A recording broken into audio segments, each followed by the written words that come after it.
Welcome to session 44 of the Witchmoon Vale.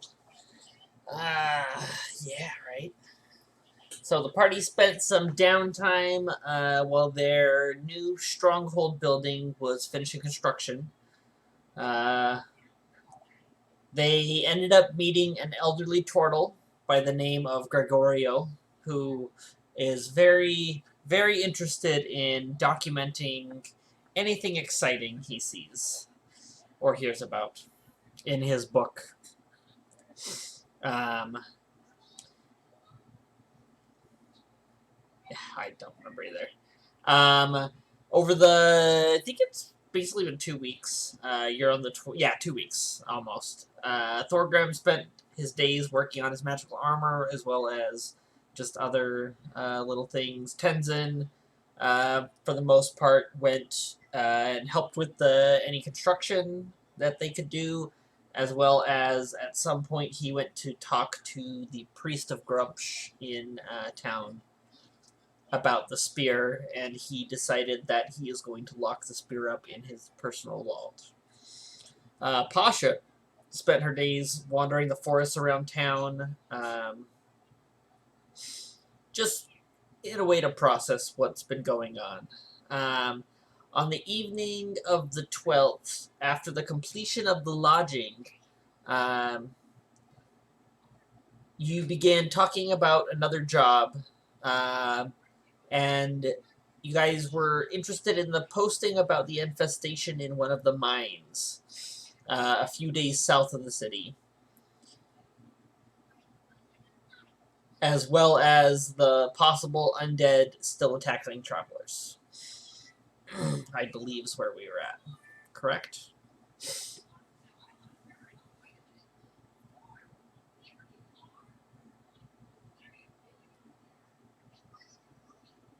Oh, yes. Go for it.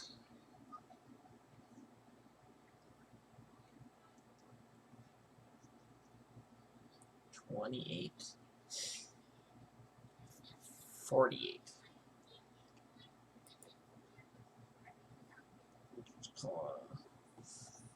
Um,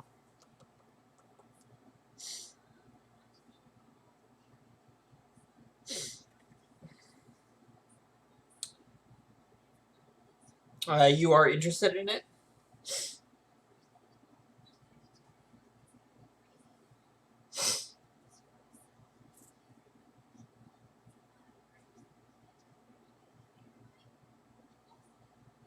Okay.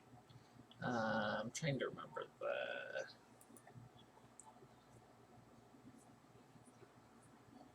ring of jumping.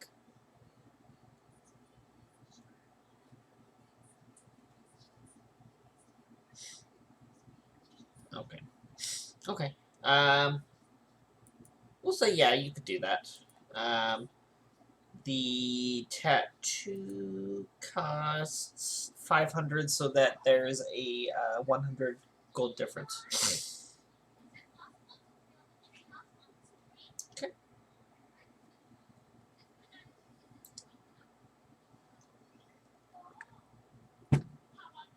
What does that one do?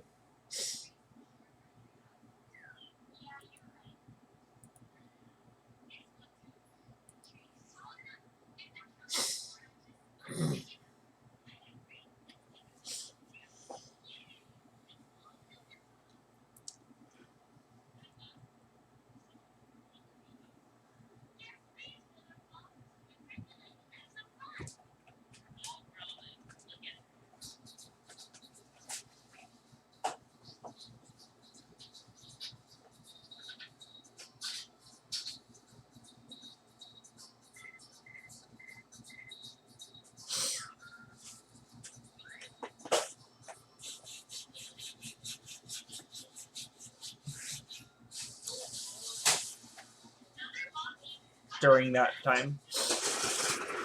During that time, or just all the time? Okay. And you do that once a day?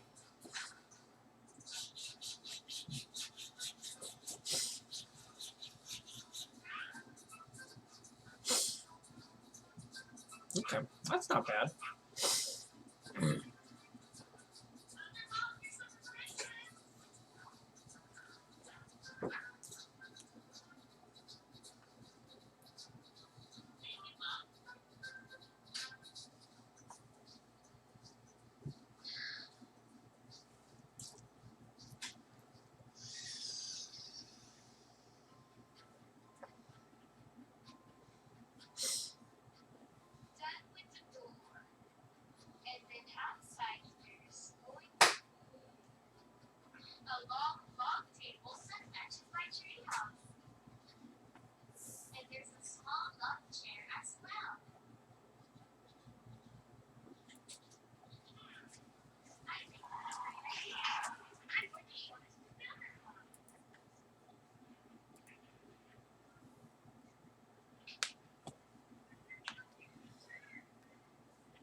Oh.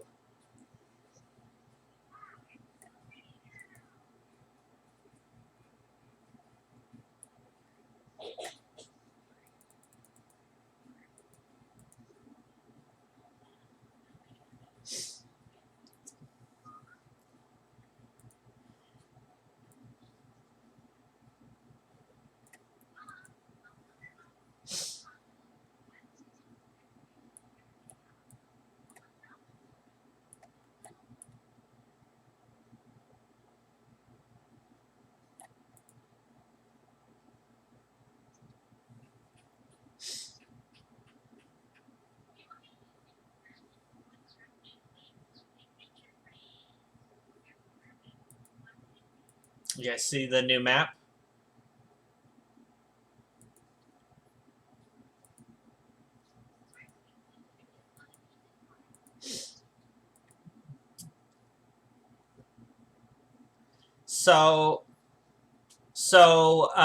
From in the lower left hand or lower right hand corner, right here, this is the surface where you guys enter through, basically. Do you see it? Yes. So right here. Okay. So that's the main doorway into the entire stronghold. There's this hallway here, and these stairs lead down into the building. This door here leads into the now alchemist shop run by Rip Snarl.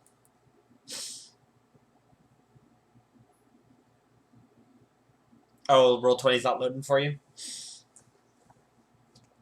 Oh no. Yeah, Miette made this.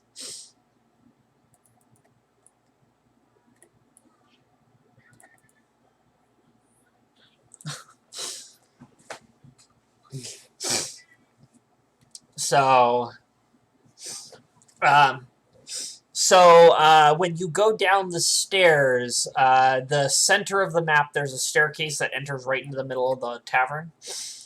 This staircase here. That staircase leads to this one here.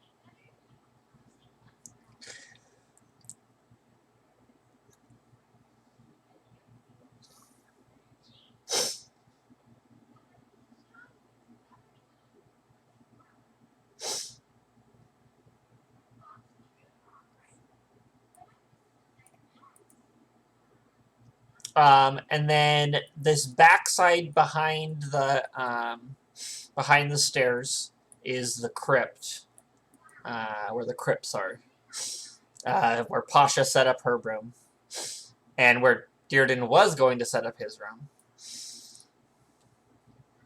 And then I see Tenzin already found.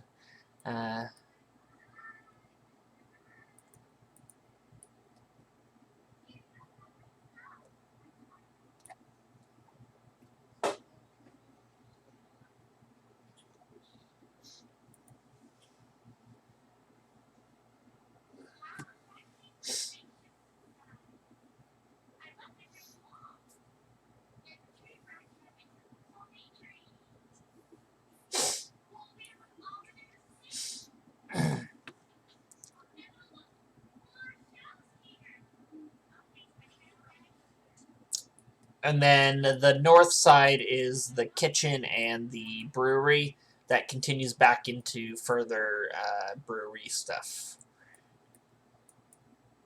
So, but that's up this side up here. So, yeah. And then, well, there's this area over here that's blacked out right now that when you guys pay for the expansion will get added on.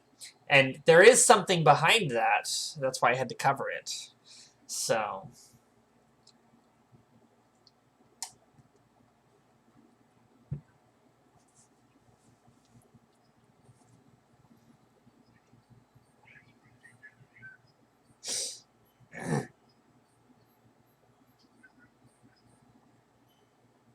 Who's in the walls? What? Oh, this guy down here.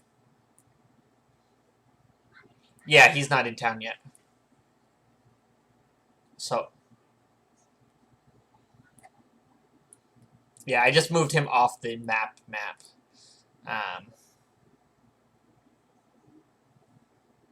Yeah.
He got ambushed.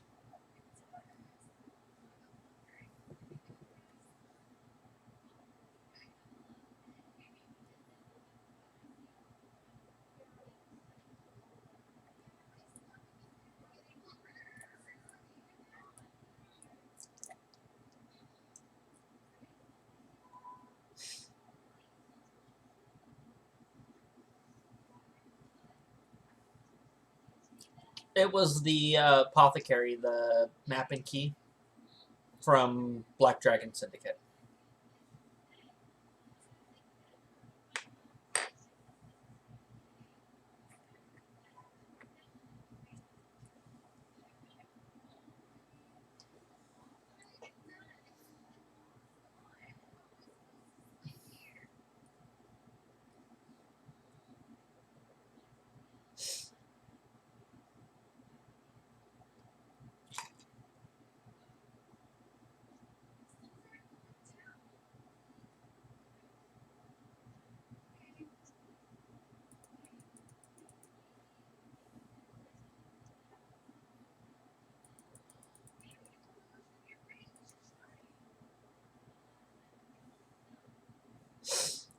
That's funny.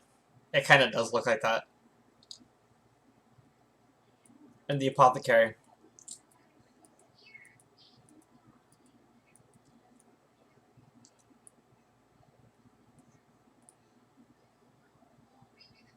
Yep. From How to Train Your Dragon.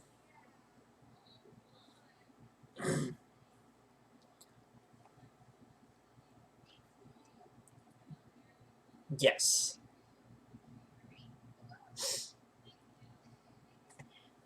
Okay. Did you guys...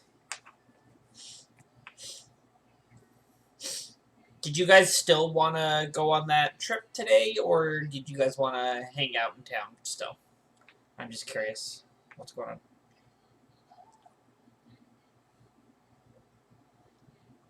Because, like, it's the 12th, and officially the construction is done today, so they probably had them haul all the furniture and everything in and all that stuff. Um, Rip Snarl's been working for about 2 weeks. Uh, the tavern and the brewery have been getting worked on for about like a month now, like getting it put together. But the lodging,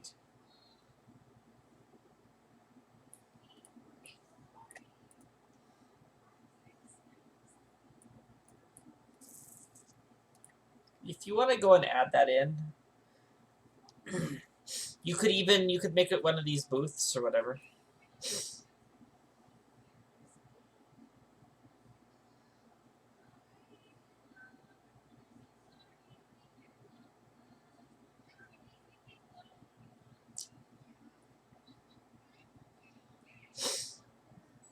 Yeah,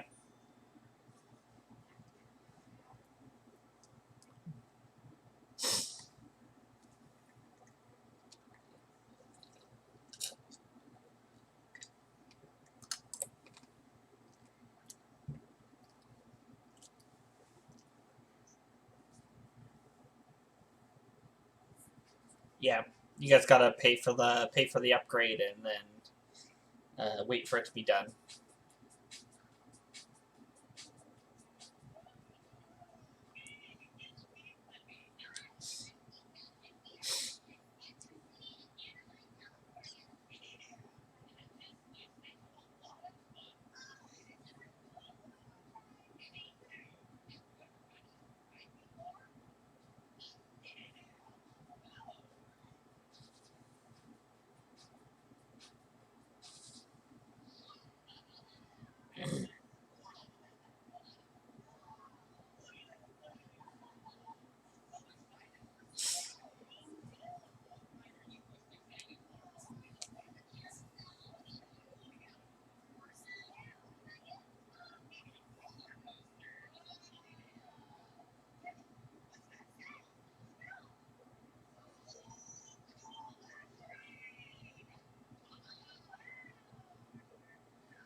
The catacombs.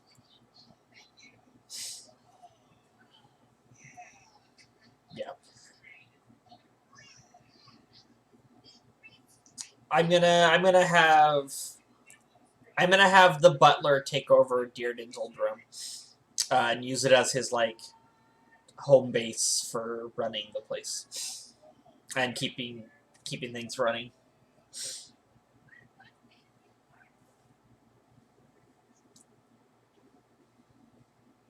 Sure, that works. It looks. I think it looks fine right now with all the papers and stuff on the table. So, but we could always maybe do a little more. So, so yeah. Okay.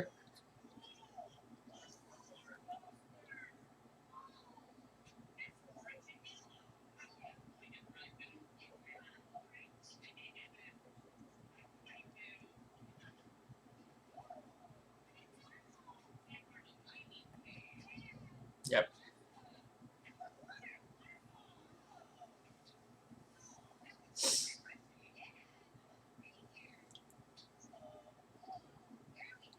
And you guys have your skilled staff hired, but you are still going to have to hire your unskilled staff. Your like just basic workers. You guys were going to raise skeletons, but I don't know if you're still going to do that now.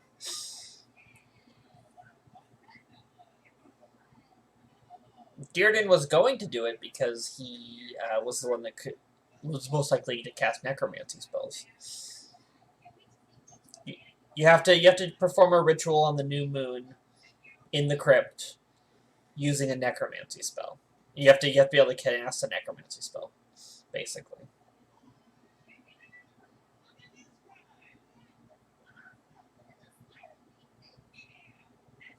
That's not a spell.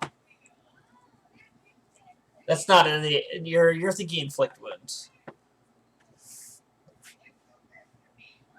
Yeah, that's not. That's kind of. Yeah. If you guys wanted to do skeleton minions, or you could just hire people. Yeah.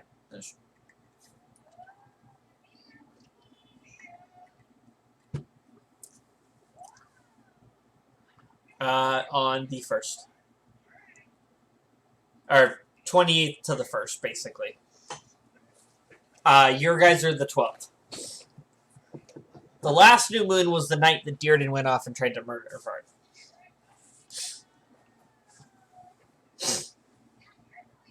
Yep. So you guys are 12 days past that.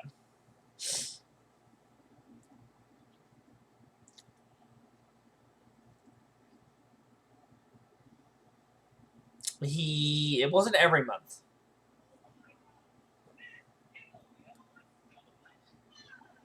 It was the paladins that were tracking him said that he ritualistically did it every 3 months on the new moon, which is how they knew it was coming up.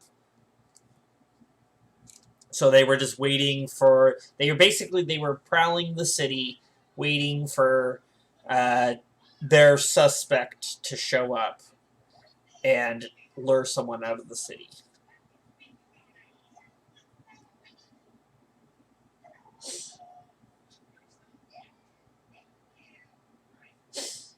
So.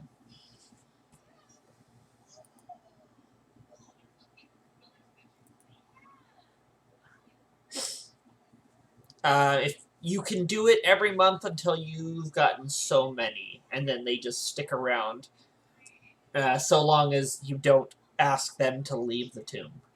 I think is what it is. No.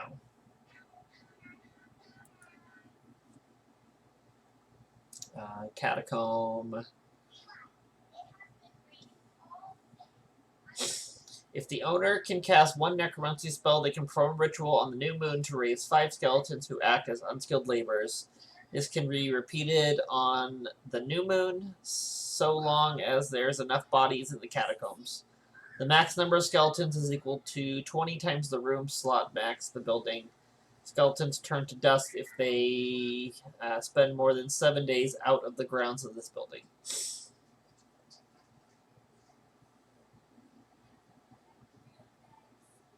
Okay. So, yeah. Yes.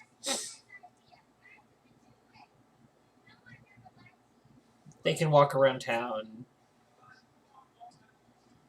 Yes. Yeah, basically.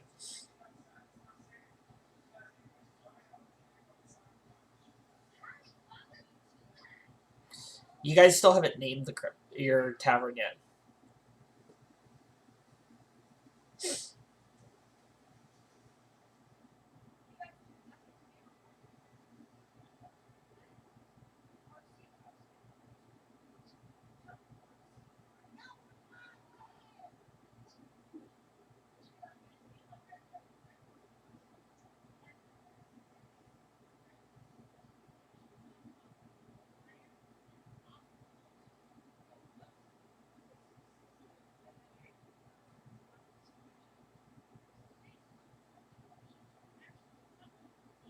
Well, they gave you the house for stopping the dragon.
So I assume you guys are just sitting in your new tavern, just kind of soaking it in that it's actually done.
Let's jump to whispers real quick.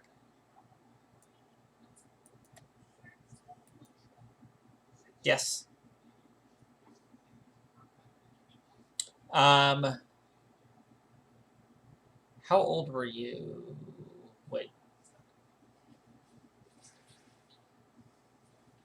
Roll a d8 for me.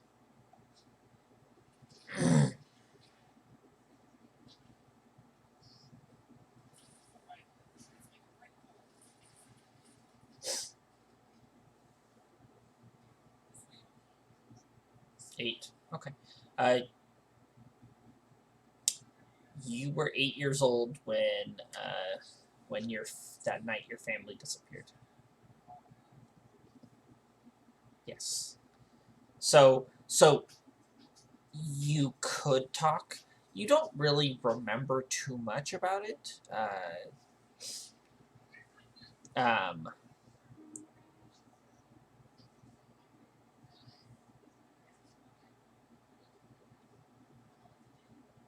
um, Giant would have been your first language. Common probably would have been you would have been learning, and then you would have picked up Wolf after everything happened.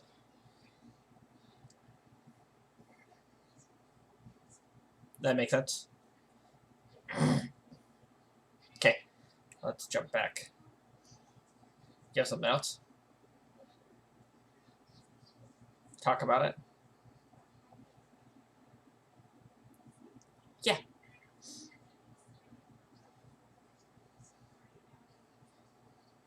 sure. Okay, I'm gonna drop you back. Okay.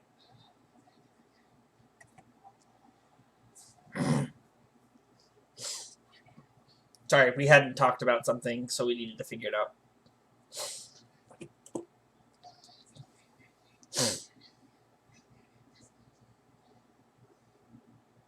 I Yeah, yeah. So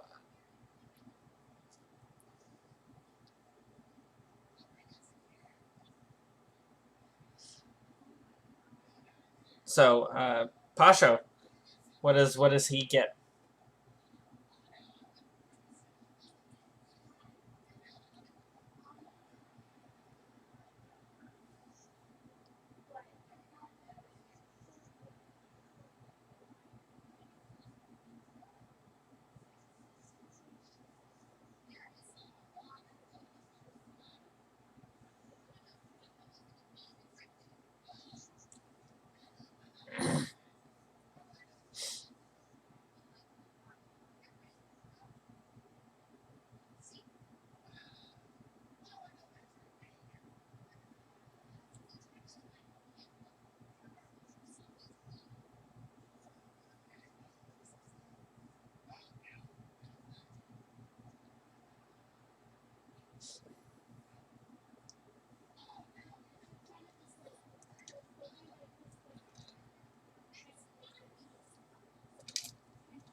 She'll be like, okay. Um,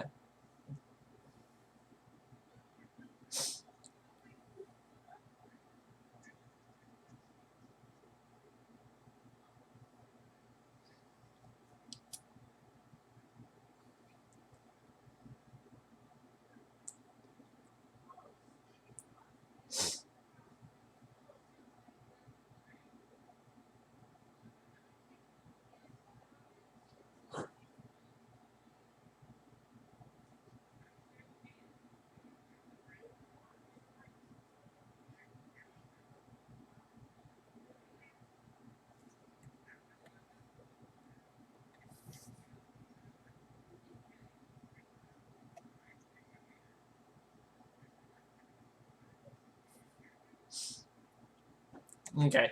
Um, I assume you guys probably want to stay the night and then head out in the morning. Okay. No, no, you guys weren't. Yeah, yeah. You. It was the mine infestation. It's 2 days travel south, so like, or like a 2 day. Yeah, you'll spend one night out camping, basically. Yeah.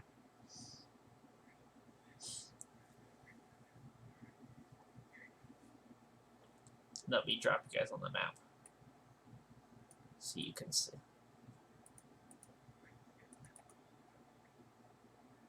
Mm-hmm.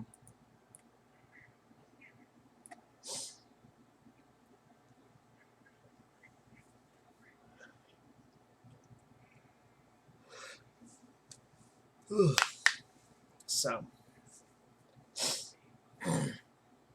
but yeah, so you guys, I guess, hang out in the tavern, your tavern for the first night. Um, Jill will bring you by your tea, Tenzin.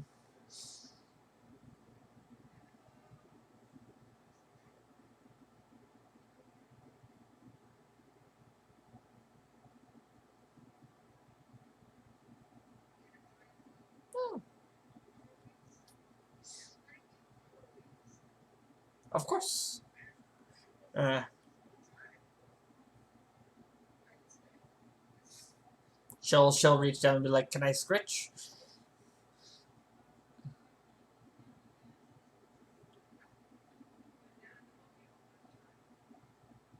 He'll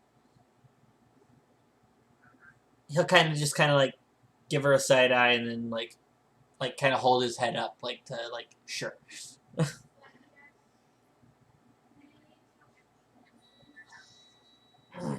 So she'll give him. He's got personality like a cat, yeah.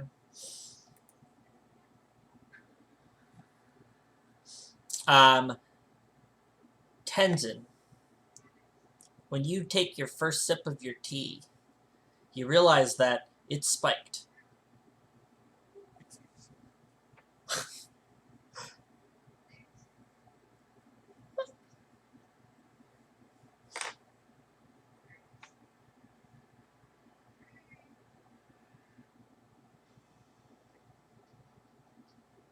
Oh, so you don't like my alcoholic tea?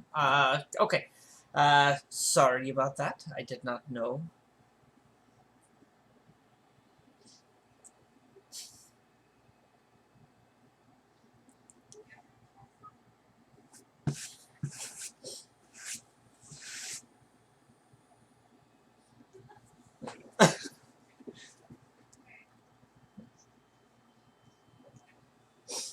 It's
uh,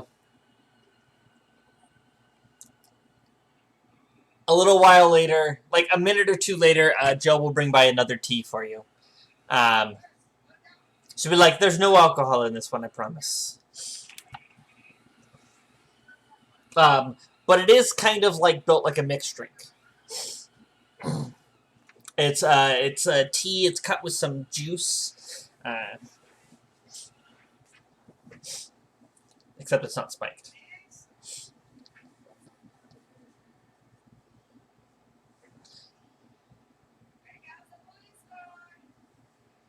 Oh, yeah, my brain was thinking Long Island.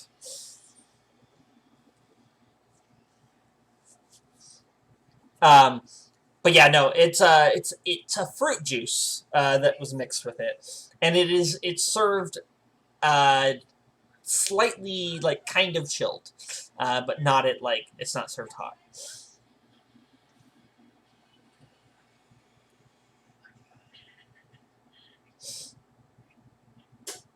Of course, I like to mix up the drinks a little, and she just kind of like flexes a little bit and just like keeps things fresh.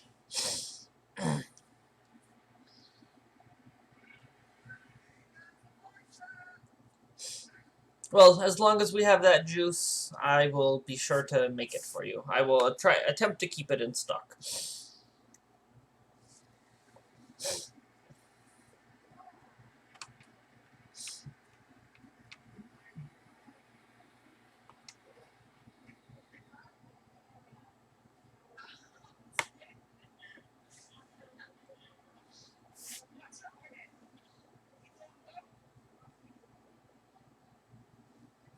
Ooh, that sounds like a plan.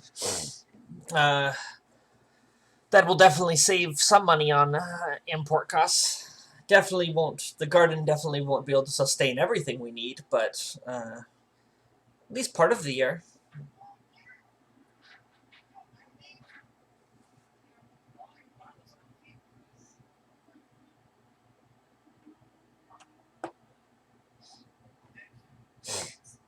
Okay.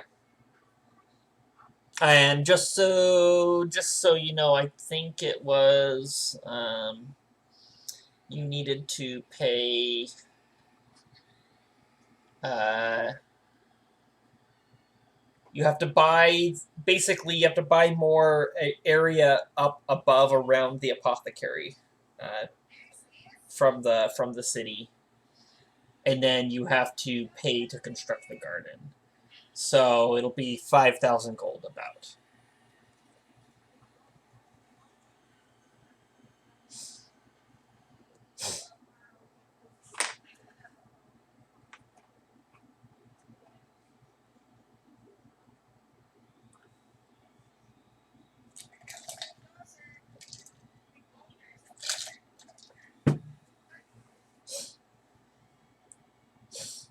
Okay. Um, there is the bank, and you can take out loans too. Just so you know, they do up to 5,000.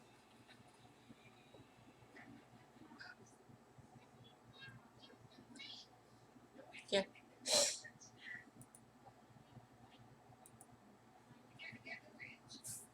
I'm trying to remember all the bank stuff, so I'm trying to like try to get you guys to use it. It's okay. It helps.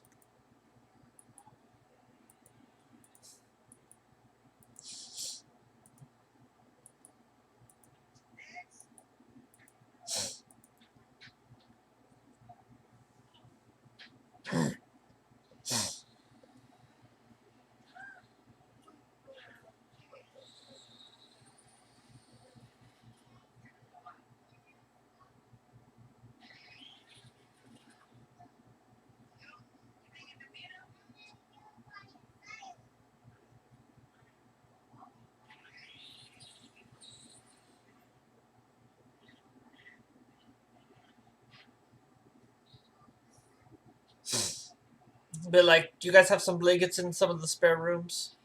Probably.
Okay. Pasha, do you want to go to Whispers for your thing? Okay. We'll jump you over there.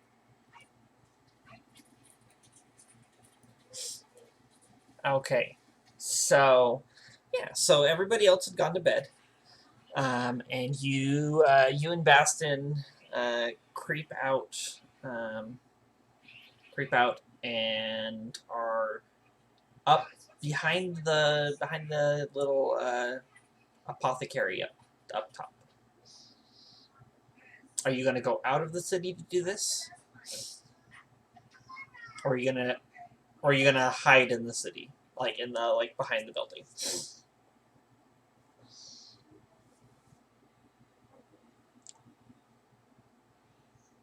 Mm-hmm. Mm-hmm.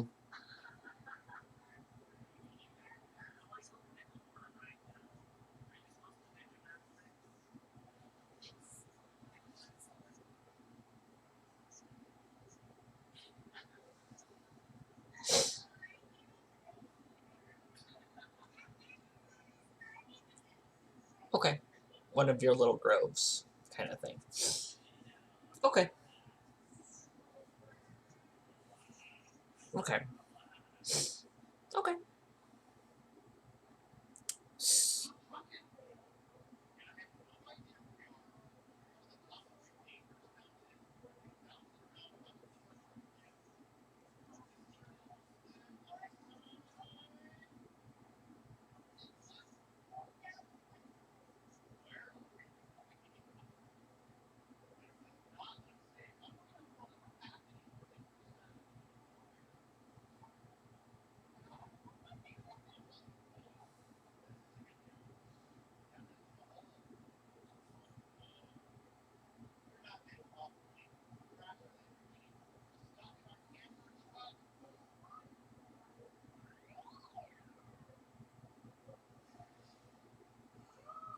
Mm-hmm.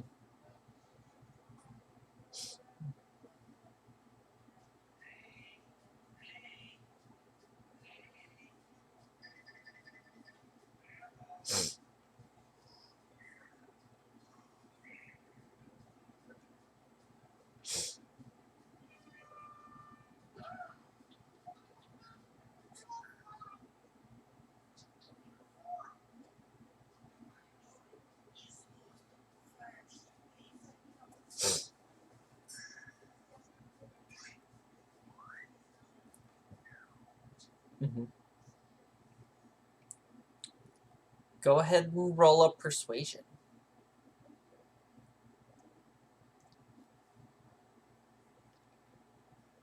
You're not forcing him.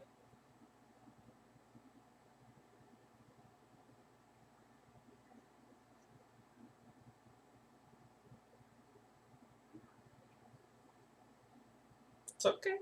Just okay. Okay.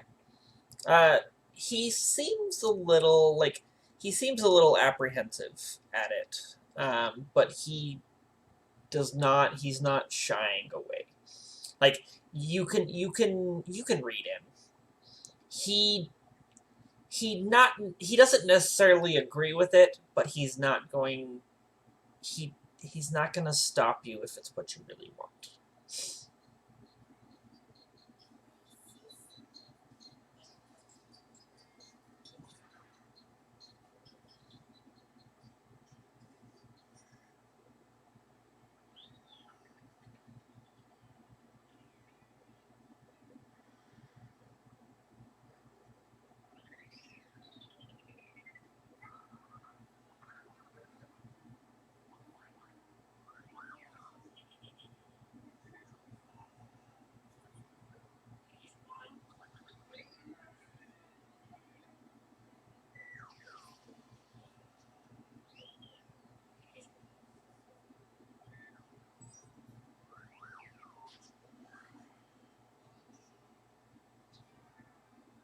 Okay.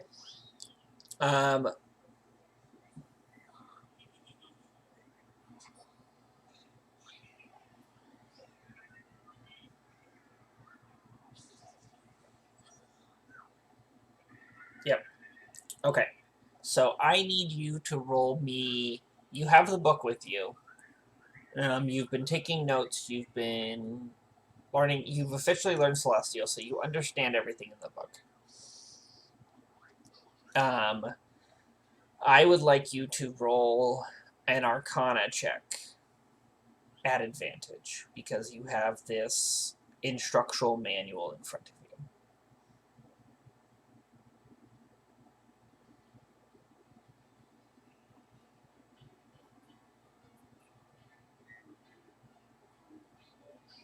Okay.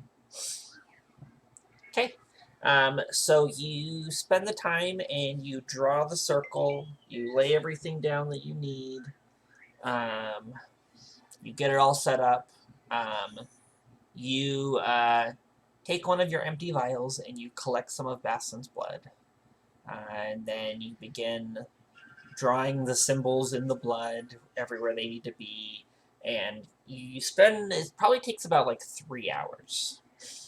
All the prep and everything. Lots of stuff. And then after it's all complete, you sit down in the middle of it and you begin to feel the energy. And as the last step, you take a drink of the last remaining little bit of blood in the vial. And for a second, you see the magic circle that you've drawn around you begin to glow red as it begins to take effect. Everything, all the pieces in place, everything you needed is done perfectly. Or as perfectly as you can do with this instruction manual. And the magic has taken effect. Um, you'll not see any results for a little while, but the ritual has been performed and you have taken your first steps.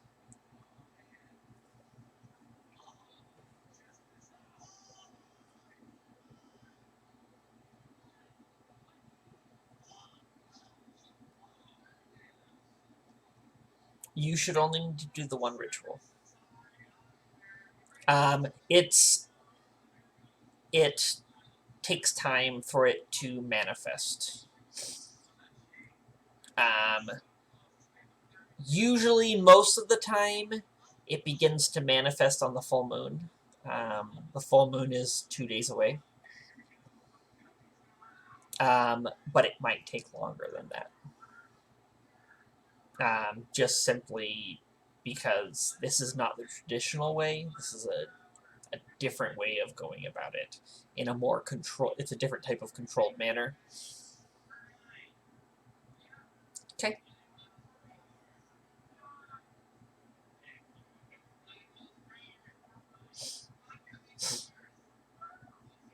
Yeah.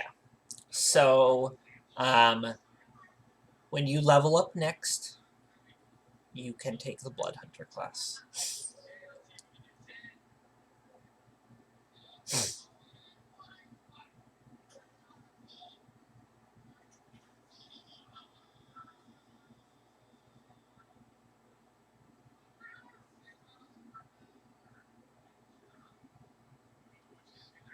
Um, if something's, there might be opportunities to see if things are changing. Um,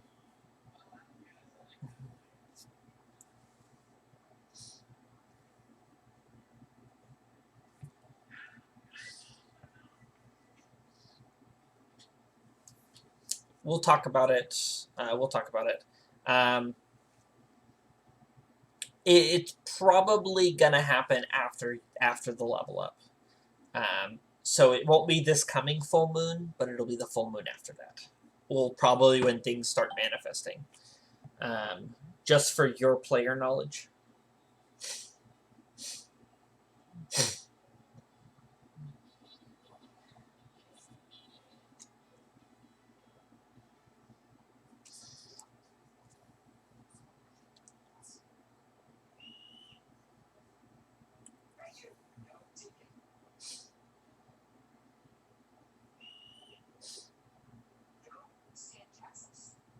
Uh,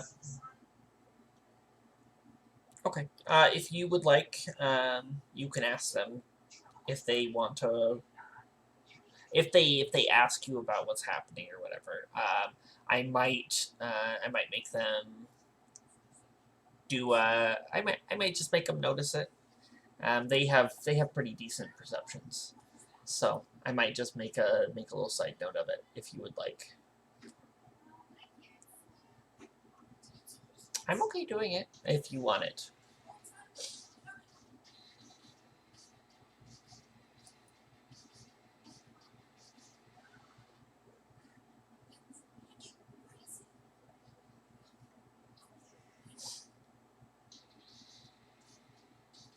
Okay. Okay.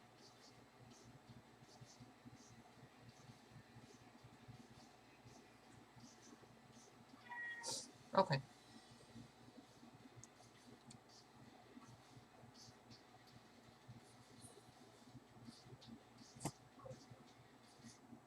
Okay. Okay. It'll probably just right now. It'll probably just them noticing the bandages in the morning if you don't take the bandages off of Bastion. Um, it would not be bleeding because you were roll a medicine check real quick for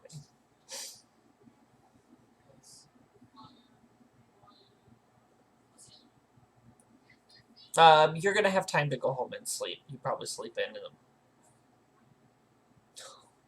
Okay. So yeah, you would have cut Bassin pretty bad then by accident.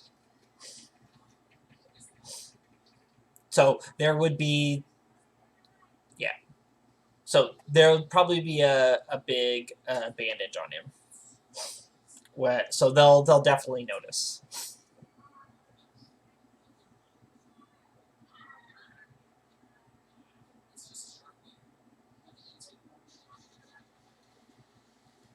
Um, it was a sharp, clean knife, so it was just a big cut instead of a little cut to collect the blood. So like it's kind of like when you're like you need a little bit of blood, you can like prick your finger with it.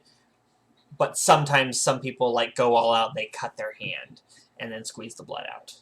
It's the two extreme. It's like that kind of extreme. Like you were supposed to just like give him a little prick to like get a little blood, but you accidentally cut him.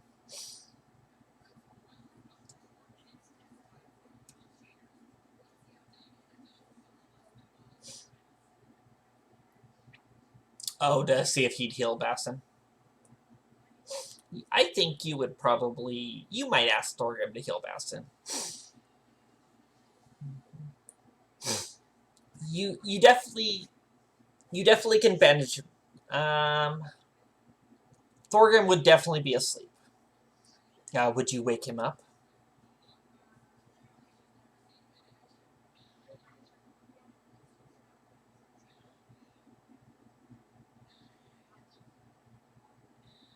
Mm-hmm. Okay. That's kind of a you personal question.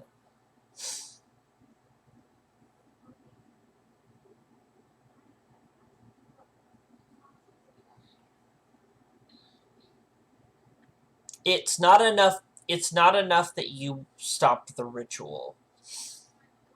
You still went through with the ritual.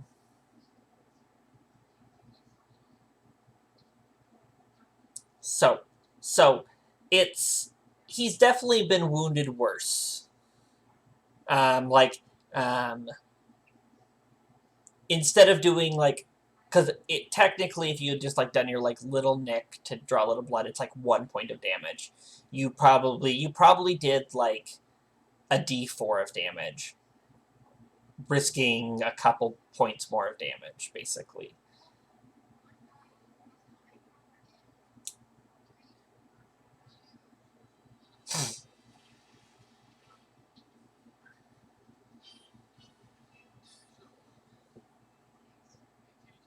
Cast it.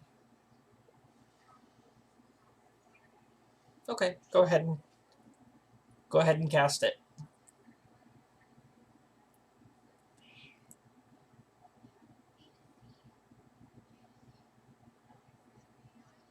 I like to make everyone sweat when they see rolls happening in the whispers.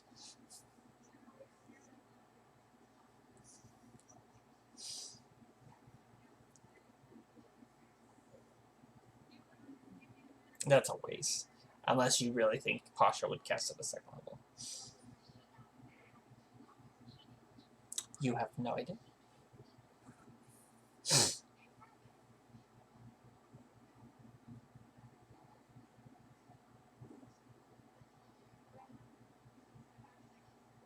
No. You could just... If you cast the spell, it should just pop up. Okay. 5 points. Yeah, that'll heal his wound back up.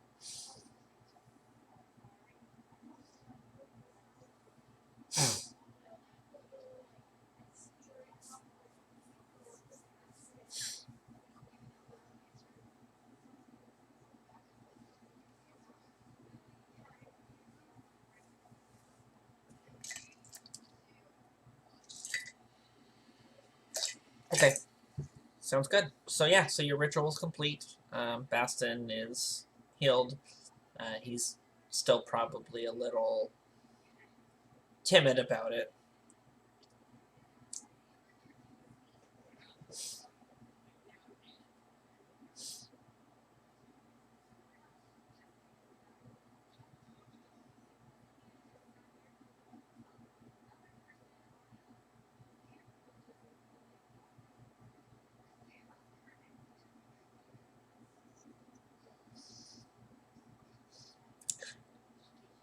Okay. You'll head back. Okay. Okay. Let's jump back to regular.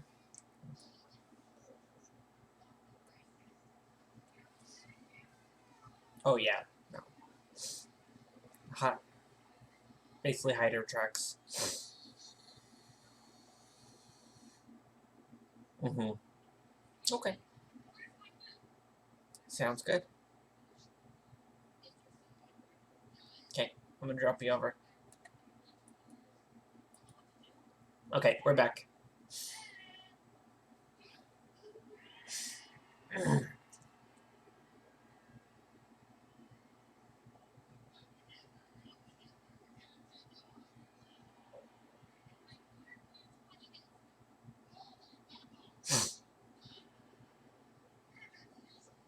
Yeah, I allow Divine Smite with this.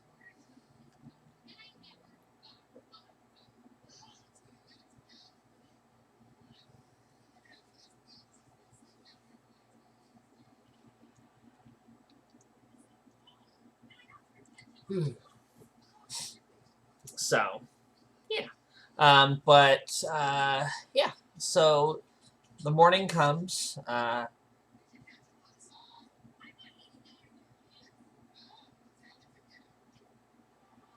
don't know.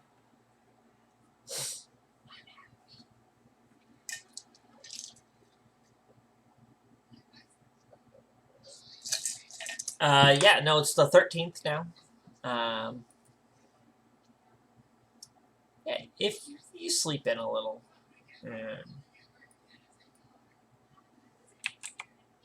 That's not what you were trying to do.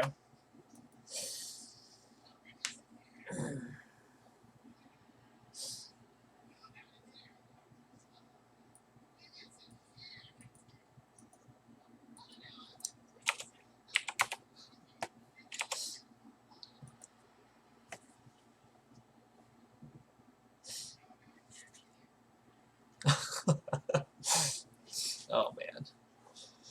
Okay.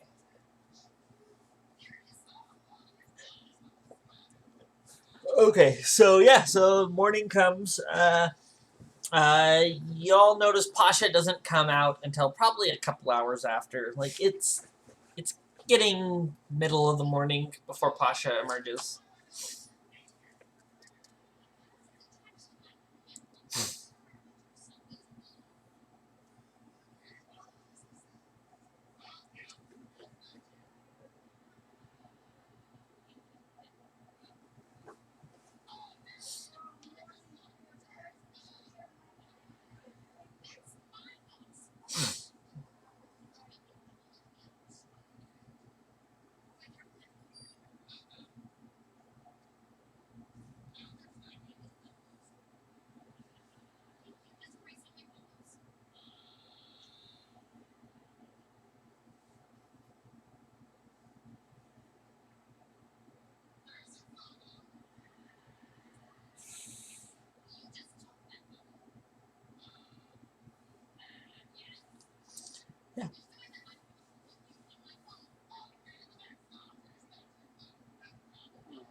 Okay. Are you?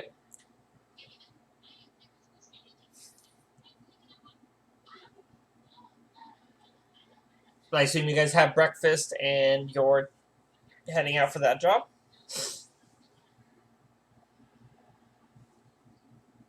Okay.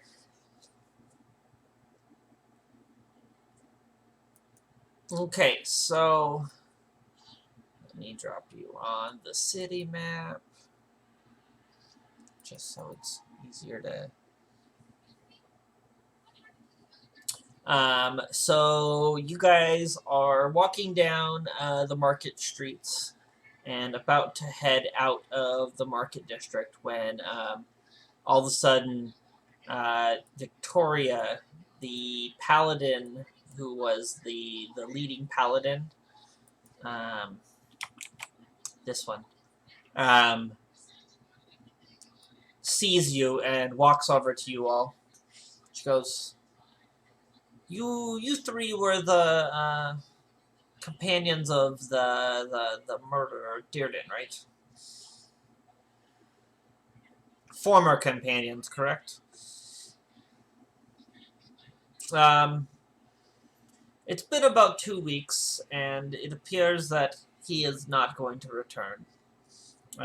We assumed this as much. Um, but we confiscated the cart. I don't know if you guys are interested in wanting the cart or not. Um,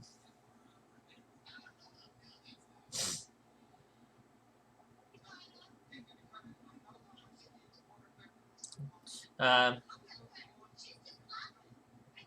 we were just holding it to hopefully lure him back, but that obviously didn't happen.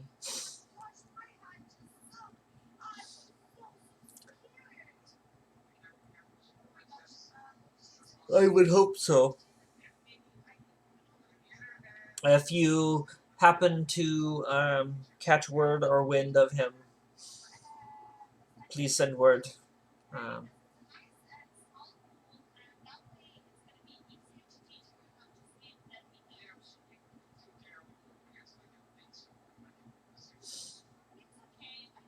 Victoria? I don't think. Did you guys add that?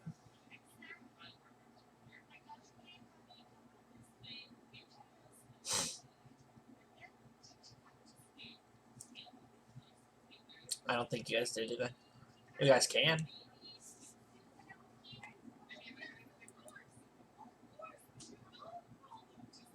She's the leader of this group. Not necessarily the leader of the whole thing, but she's the most senior of the four that are here.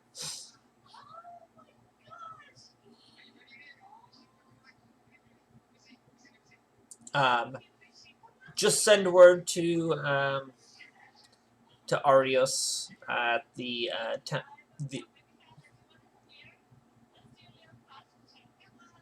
Oh, you can cast sending. That is good to know. Yes, please send word, um, and wherever you are, me and my friends will be there as quickly as we can, or send word to our nearest brothers.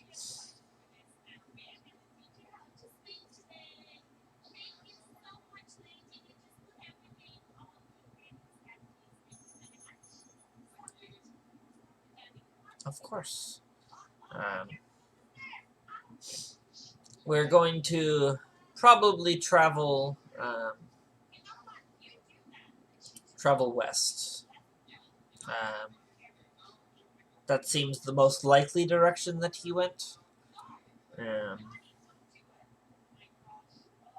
but can't be sure.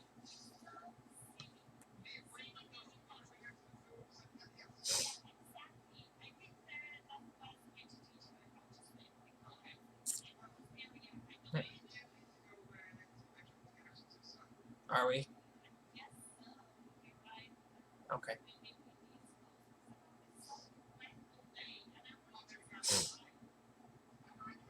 Okay.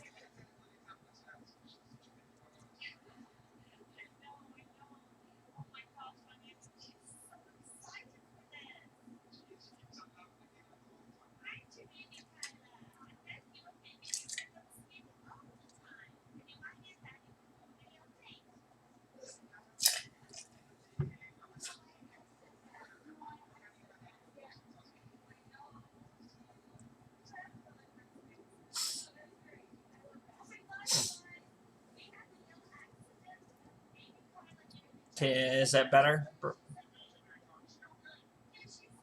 Bruno? Hello, hello. Is that better?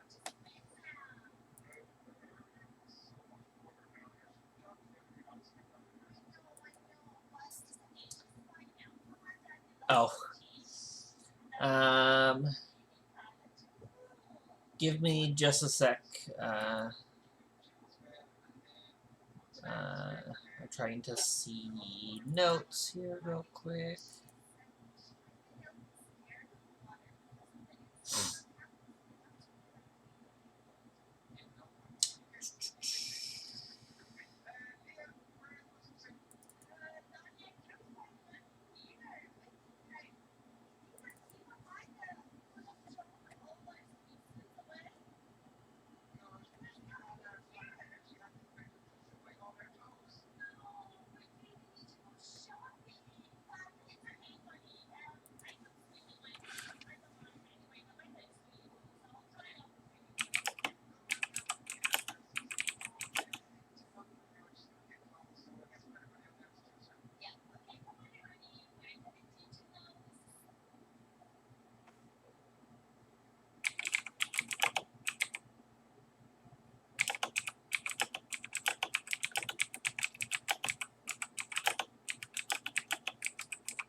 I do.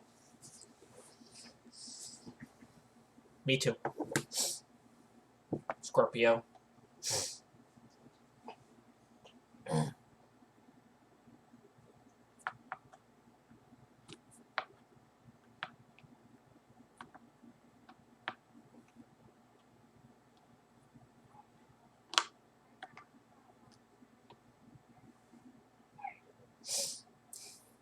Yeah. Okay. Yeah. So you guys all, they were like, the wagon's all yours. Unfortunately, it doesn't come with a horse.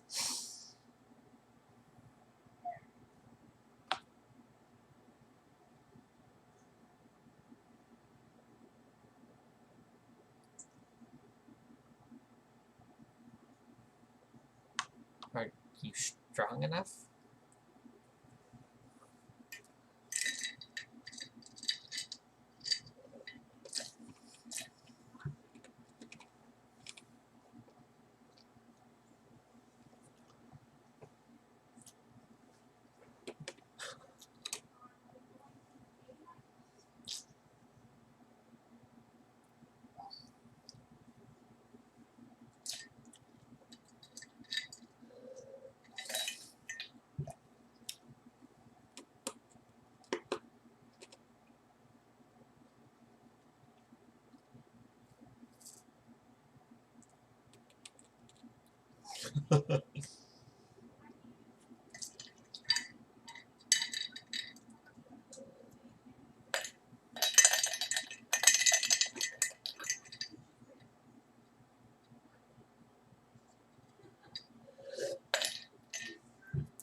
Okay.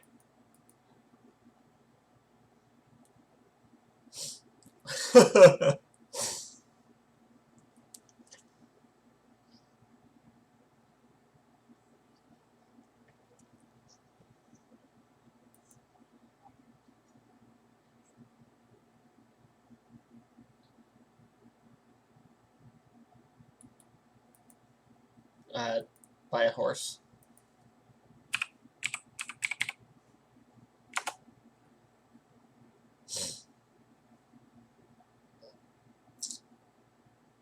Um, 50 gold for a draft horse, which is, yeah.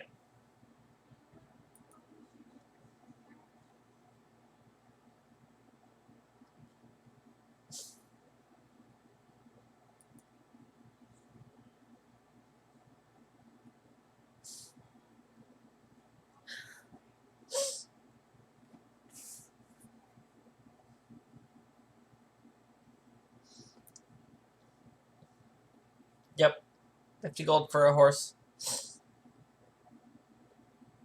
How are we paying for it? Who's paying for it?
It would be 16 gold, 6 silver, and 6 copper.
You feel free to name it.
Roll a d4. It's a girl.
Okay. So yeah, you guys all climb out of the wagon and begin rolling out of town. When you guys hit a bump going across the bridge, I need all of you to make athletics checks for me.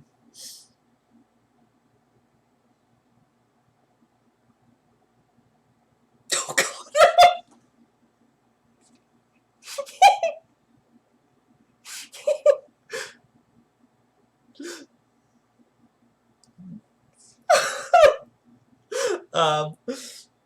Oh God. Um. You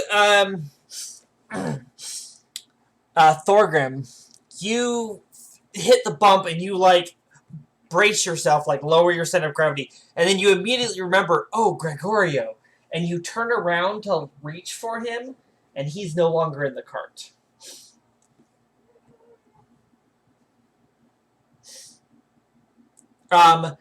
And as you look out of the cart, you watch as Gregorio rolls and tumbles off the bridge into the chasm. That's the moat that goes around this.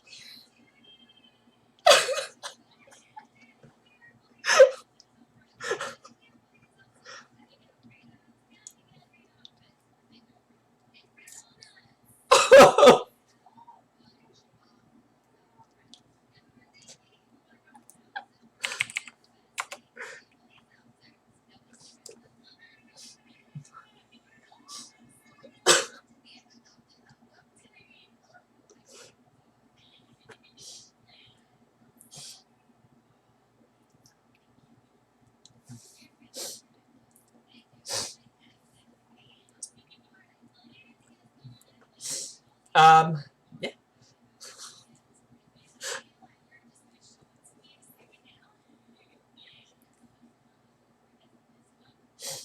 I think like in this moment, you all like brace yourselves against the bump, and then as an afterthought, you realize that Gregorio's gone, and he is gone over the edge of the bridge.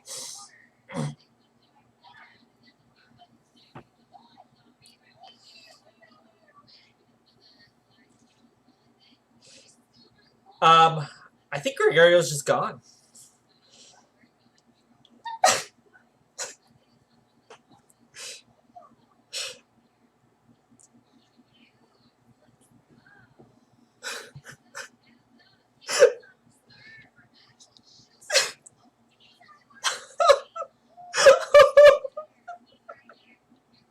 Holy shit.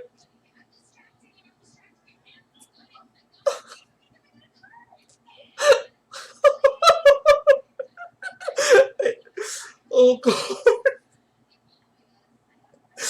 Uh, oh. Um, Considering his character, I think he's dead.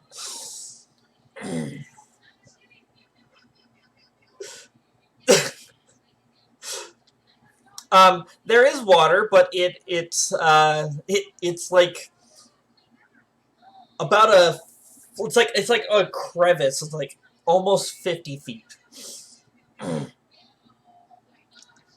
with a rapid river at the bottom.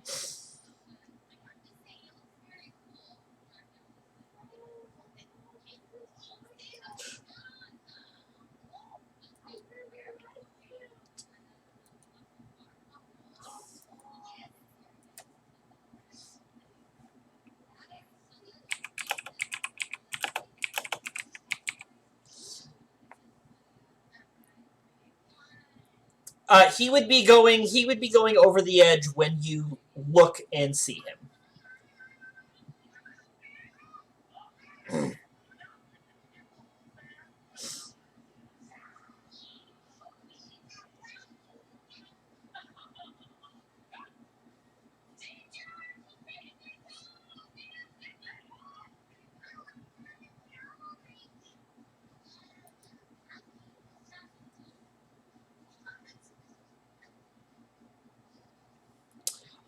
At this moment, yes.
Go ahead and make your save for banishment.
So, you have a minute, which basically means one of you is going to have to jump to get down to the bottom in time to catch him. No. Unless you think you could tie a rope and grapple down in under a minute, I don't think.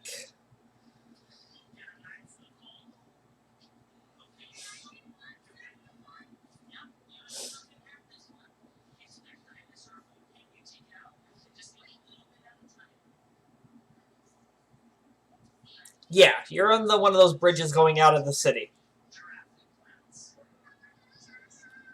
It's a stone bridge, yeah. You'd have to tie it to the cart.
Okay, so you're jumping off.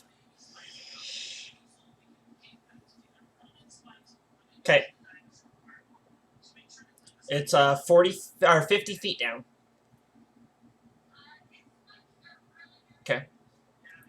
And then, so you land at the bottom, and you are now in the river.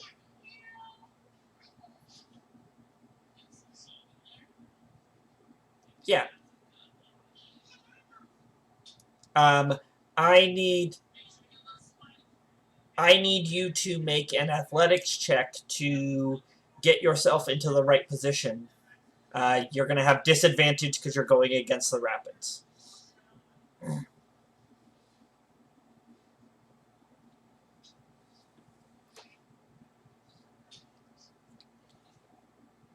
Okay. So Gregorio is going into the middle of the ravine. You're on the sides. Here, let me take you back to the city map. So you can kind of see. Did I drop on the wrong one? I did. That's the wrong one.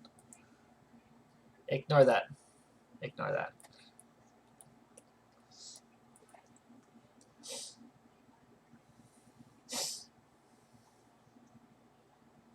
Yes. Yeah. Yes. Where is...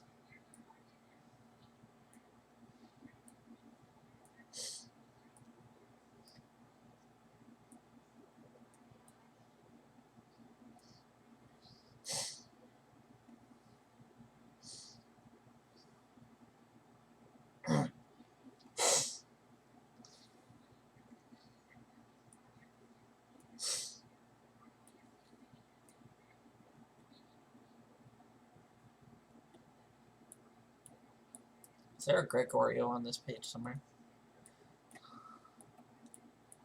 Did you put it there?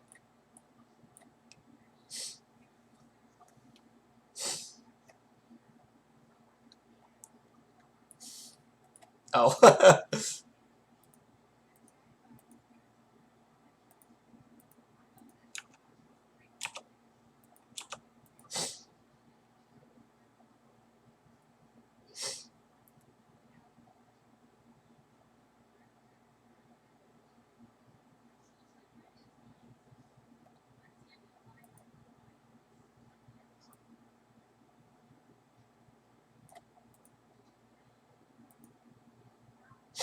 Without a running start?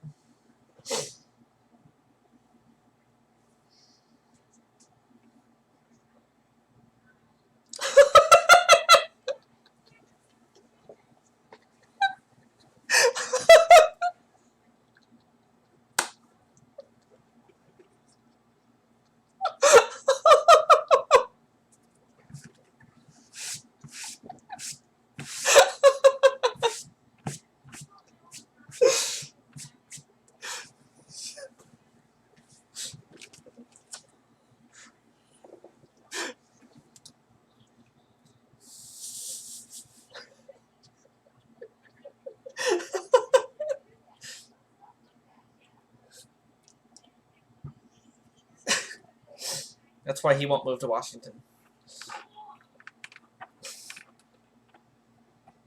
I know.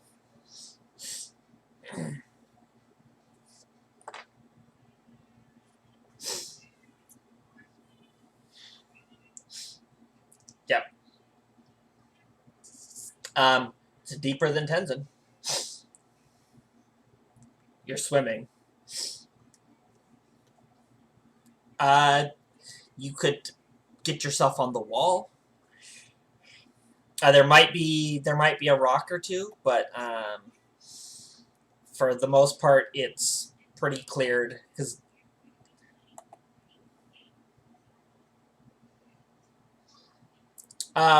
He was.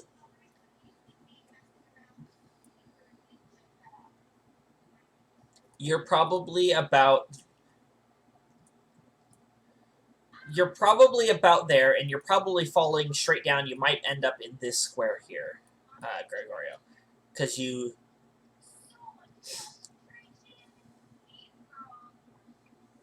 Because you hit the bump, you tumbled out and fell, so you would be going about here.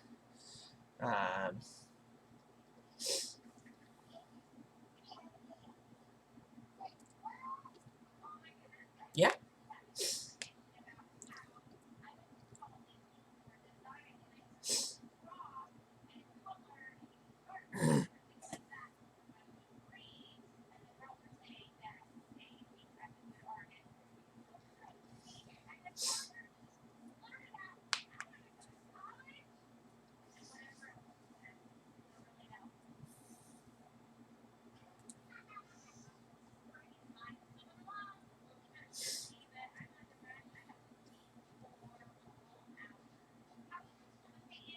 Okay.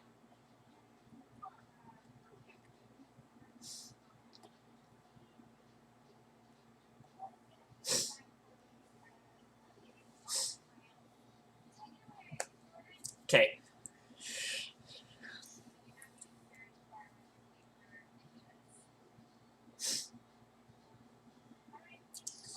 Okay. Yeah.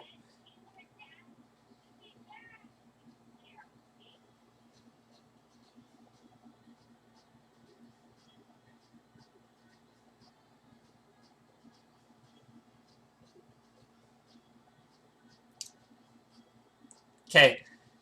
Thorgrim, are you just letting it? Go ahead and make a dexterity check. Survival. That's fine. Well, you said you were tying it.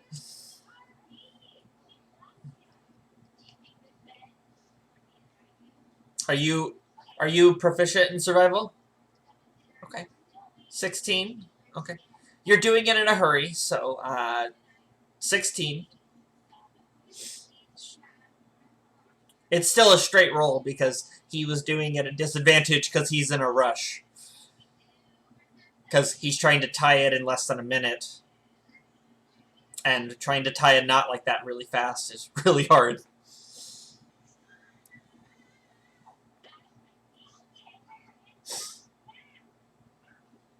Okay.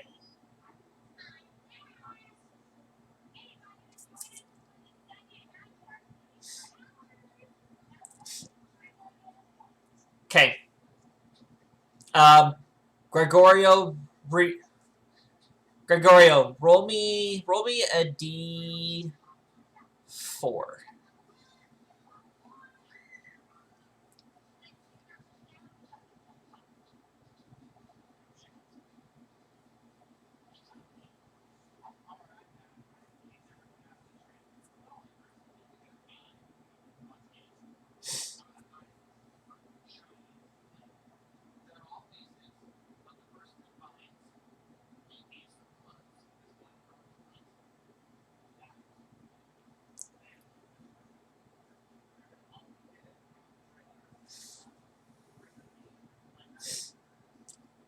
Um,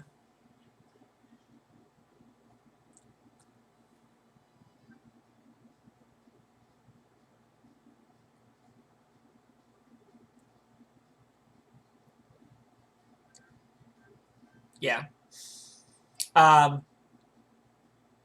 Gregorio, roll a d4.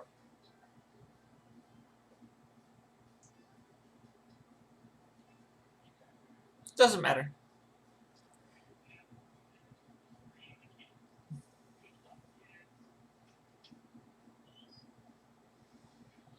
Okay.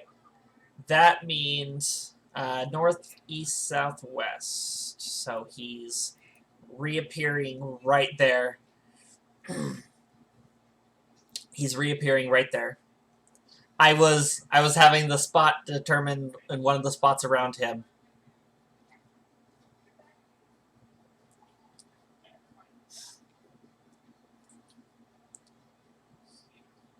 And he is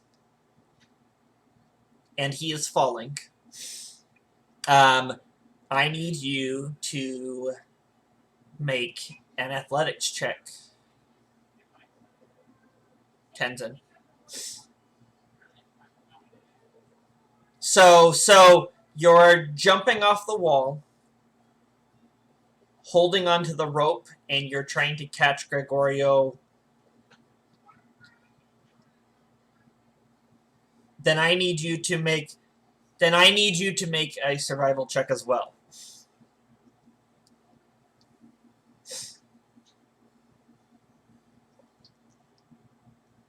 I know. Okay. Cool. Okay.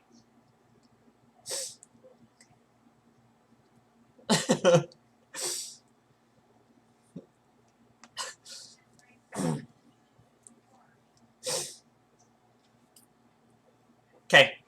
Um, I need uh, I need an athletics check.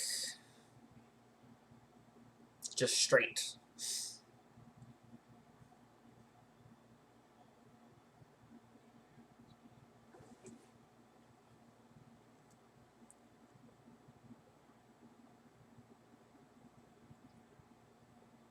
To hit something.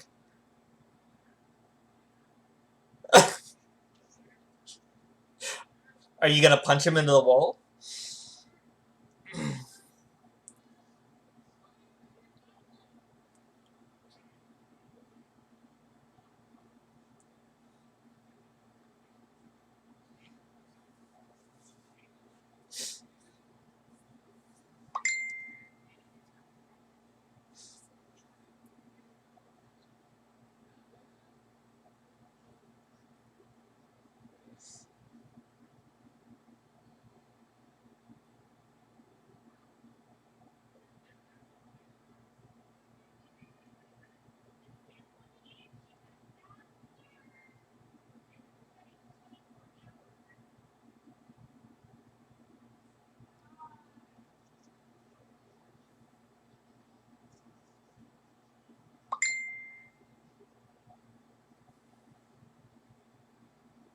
That's an 8. Um,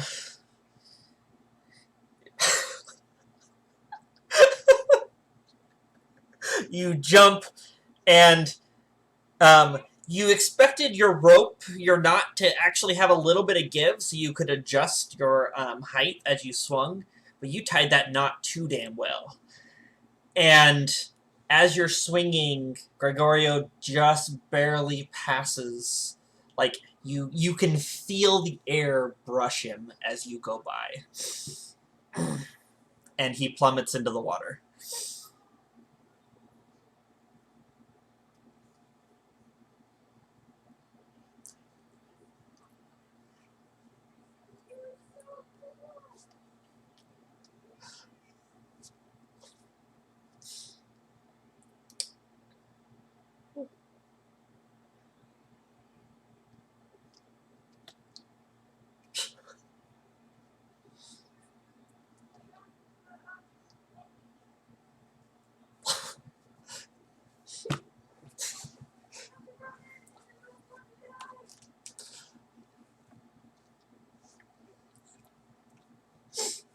Cause guys,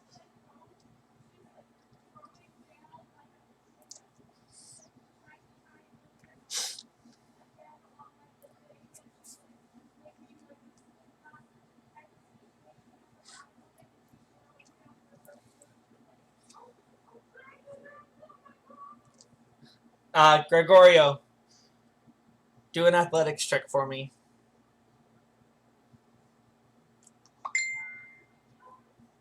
Also, you fell 40 feet. 45 technically, because you got banished partway through.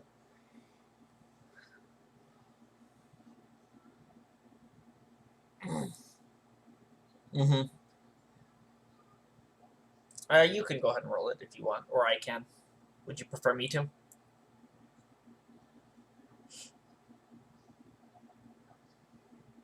Okay.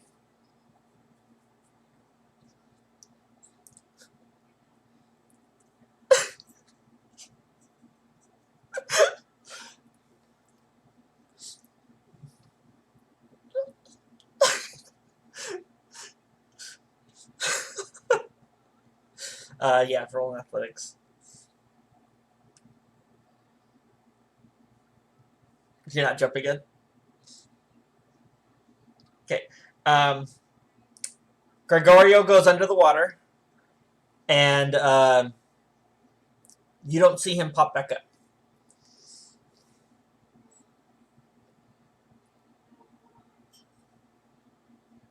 Swinging? Are you gonna cut and go swimming? Okay. Okay. Um, roll an athletics check.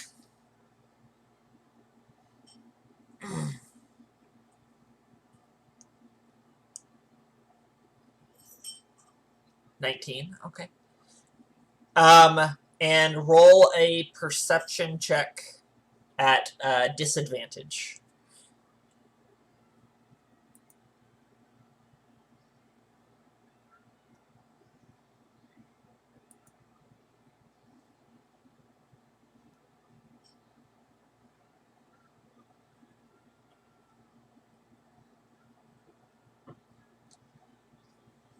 Gregorio, roll that Constitution save for me real quick.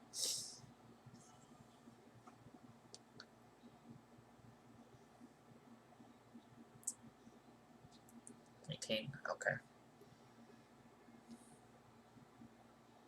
Okay. You have to be able to see the target.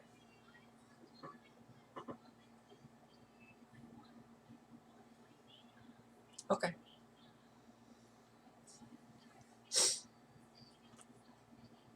Okay.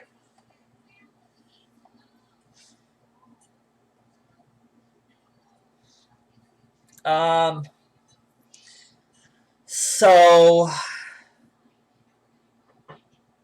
I'll say you have to wait around in this thing because you already cut your rope and got yourself maintaining swimming. So if you, yeah, so because you had to do slow fall, recover. I'll say detect thoughts is too much right at this moment.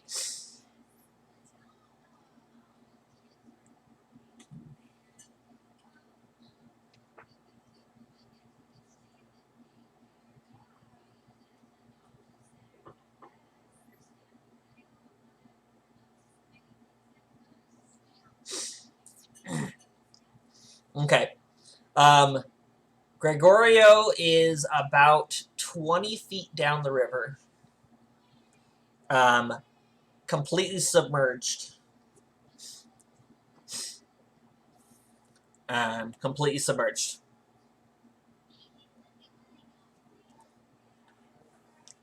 You used your movement to maintain yourself while you're trying to find him.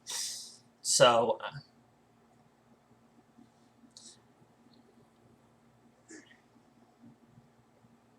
you could yell if you wanted.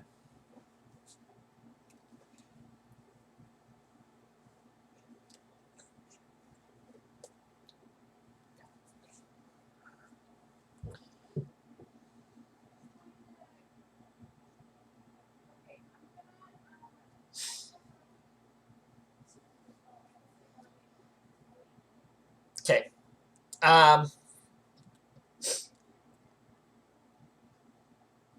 Okay. Let's go ahead and roll initiative real quick, just so we can. Let me pop this up.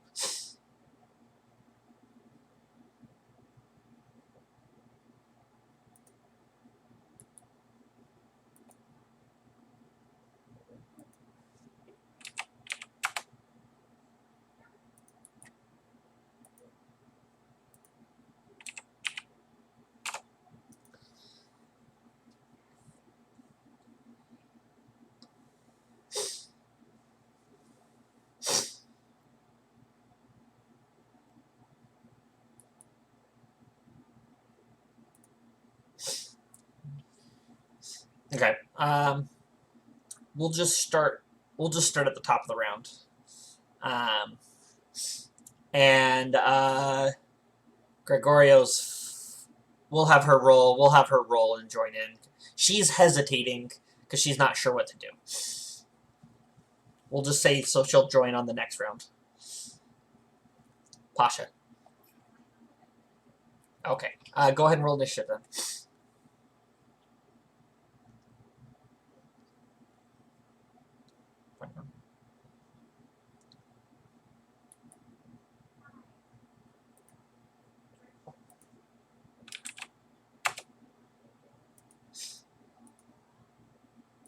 Okay. Pasha's first.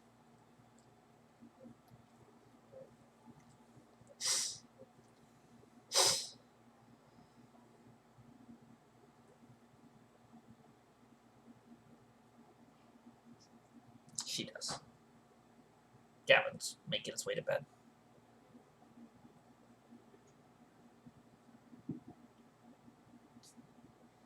Okay, you're up first.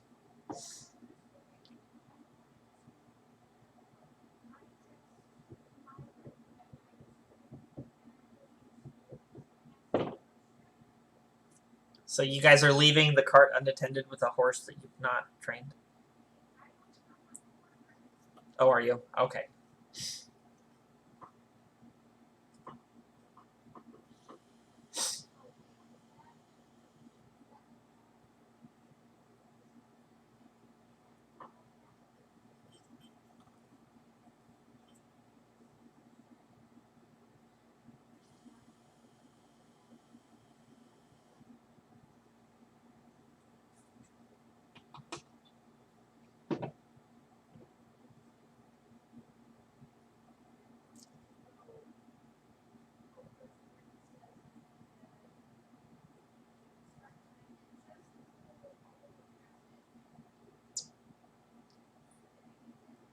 So you're running past.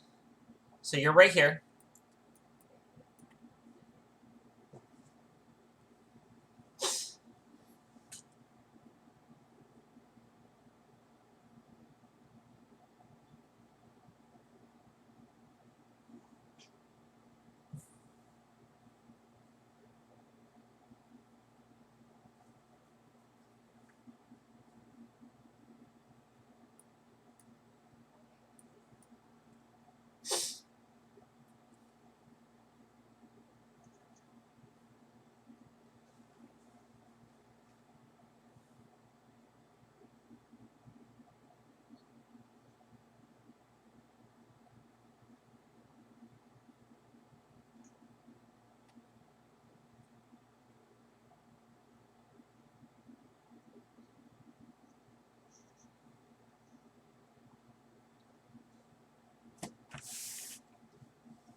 You know what this reminds me of?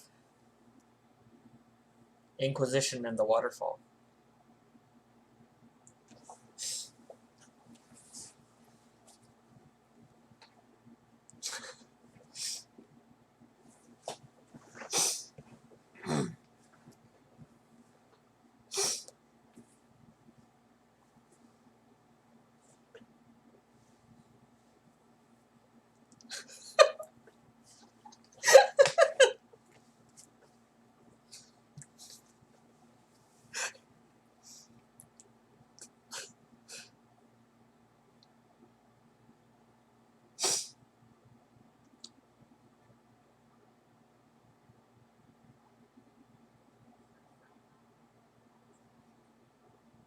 What are you tying it to?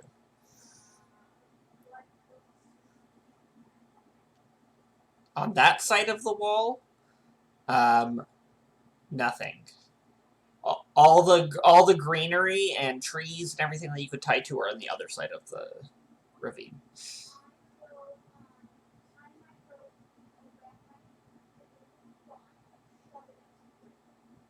Oh, there you go. Okay.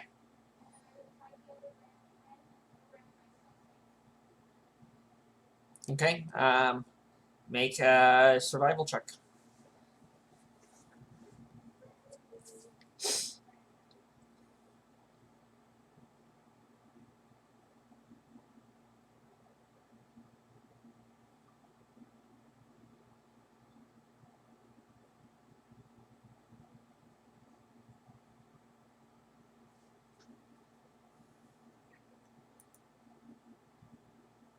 That's stealth.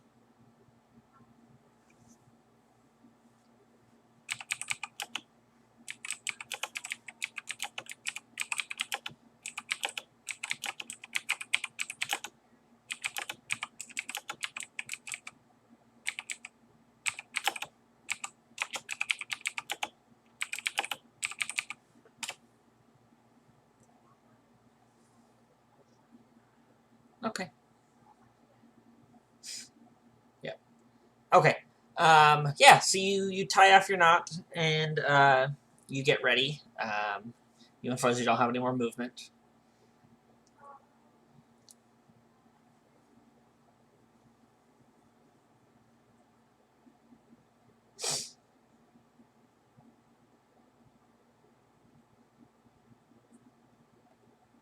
You technically would have to be up here. Kind of like there, maybe. Because it's a 50-foot drop still.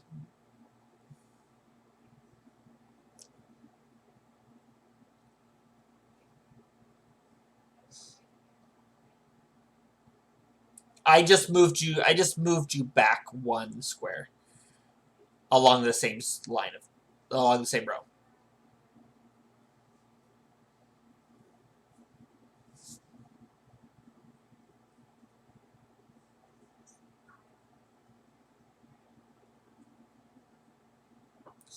So you could move down here, or you could jump off and fall 15 of the 50, and then finish it on the rest of your turn.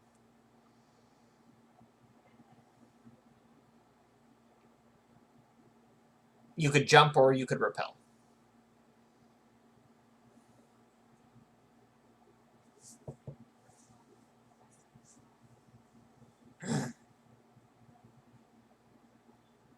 Okay. So you're 35 feet above the water then. Hey, Gregorio, roll me an athletics check. A disadvantage.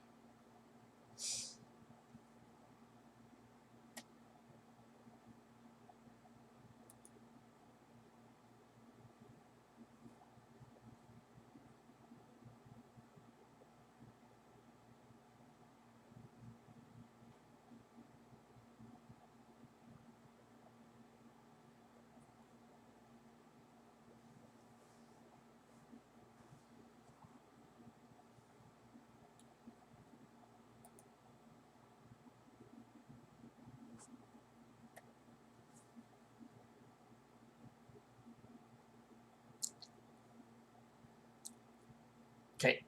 Roll me 2d20.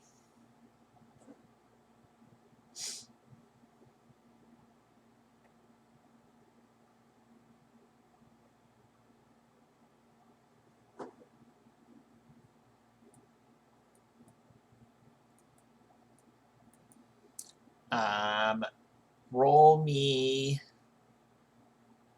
2d4.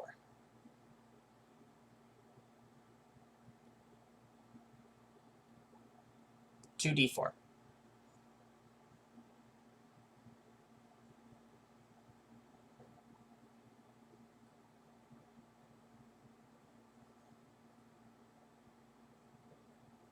Seven.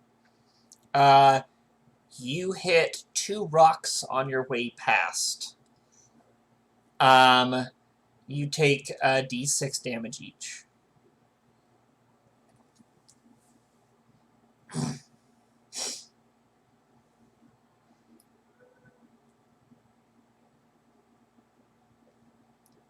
And roll a Constitution saving throw.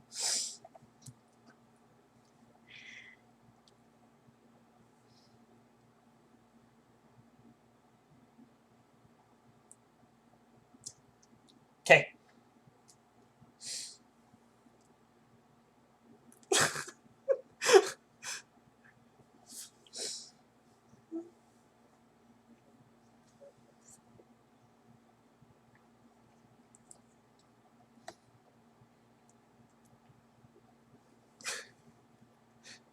Okay.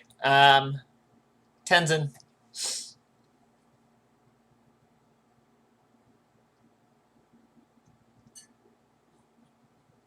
I mean half your speed.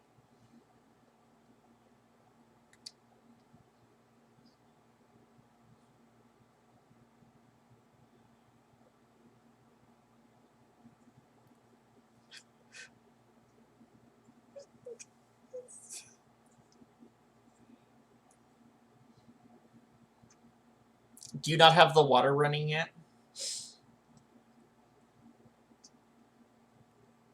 You just got to get yourself above the surface. So spend 10 movement to get yourself out of the water, and then the rest of your movement can be to run. He is submerged, so he is underwater. You got a minus 10 feet.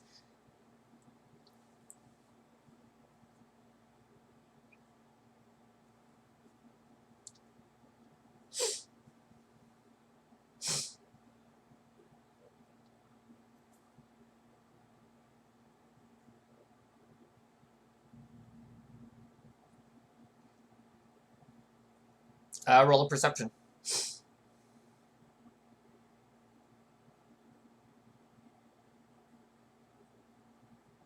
17.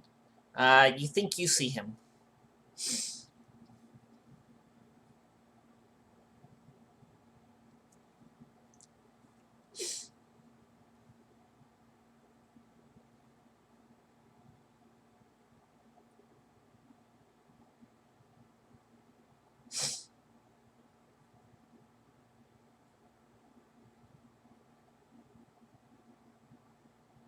Okay.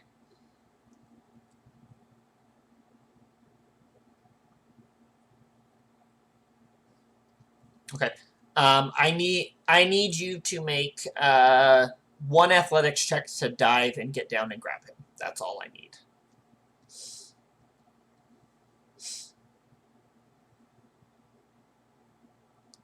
Okay. You manage to get down and grab him and hoist him back up to the surface.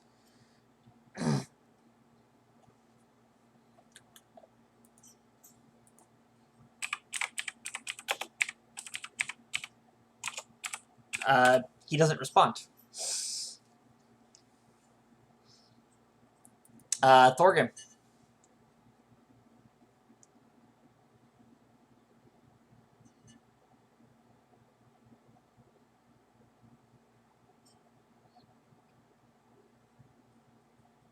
Oh, I need Tenzin. You are in the water still, right?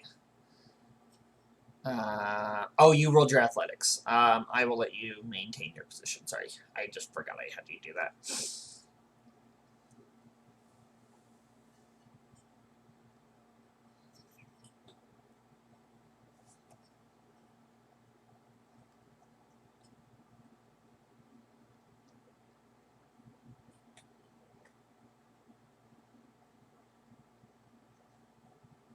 Yeah.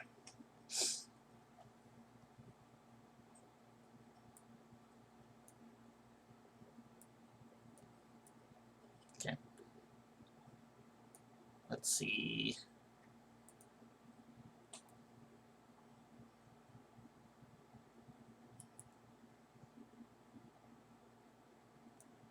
Where is? Oh. We're going to say you're about right here to start.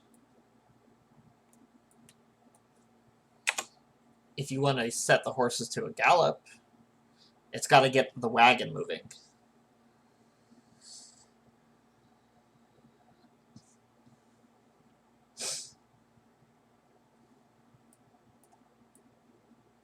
If you want to get the horse up to a gallop, then yes, it will take a little bit to slow down.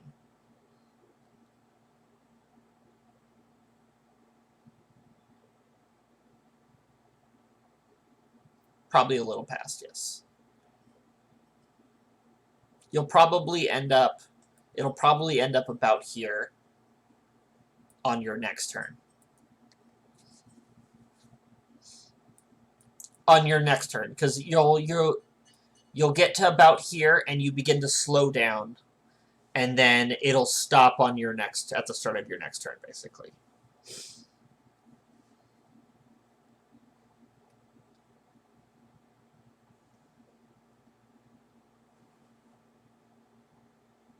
Yes. Okay. Pasha.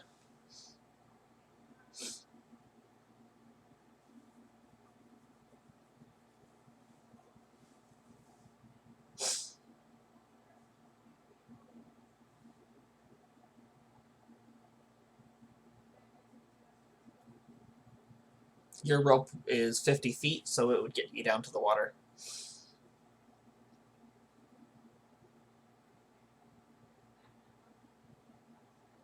That's all the length you have, yeah. They're 50 feet.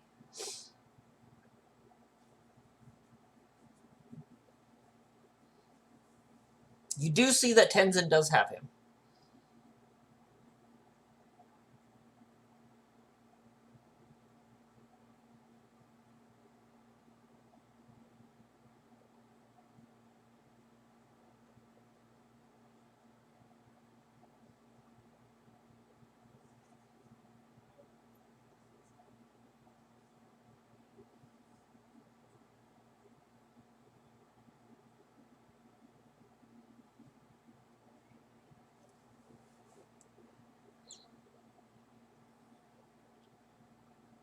Your rope, where it's hanging, is just barely brushing the water. It might be, like, dipping into the water as it splashes.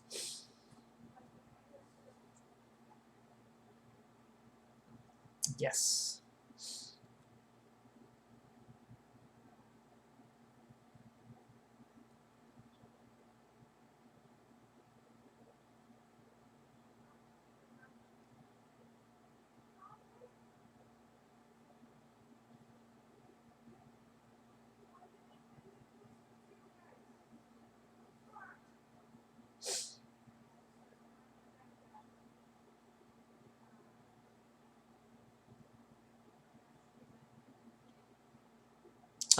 You have a climb speed?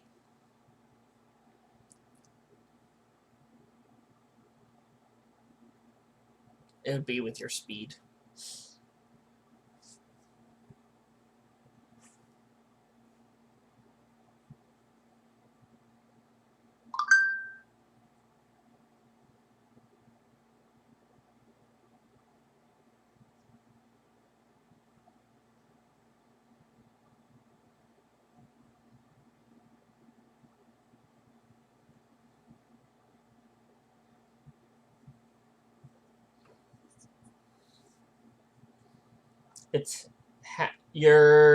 It costs you twice your movement. So if you're going 15, it costs you 30.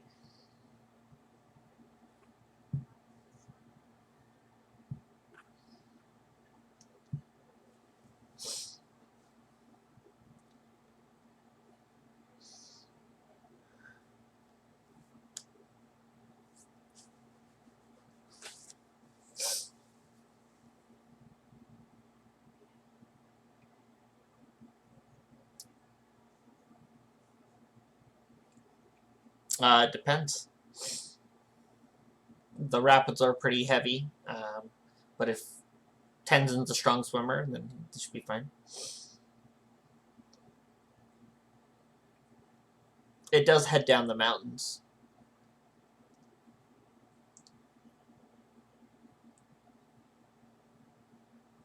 Not anywhere super close.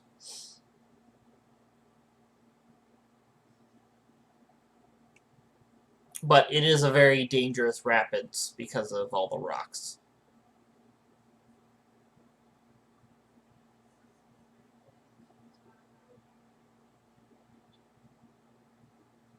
Okay. Okay.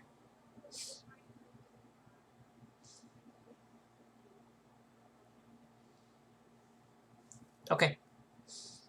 Sounds good. Gregorio, roll me a d20.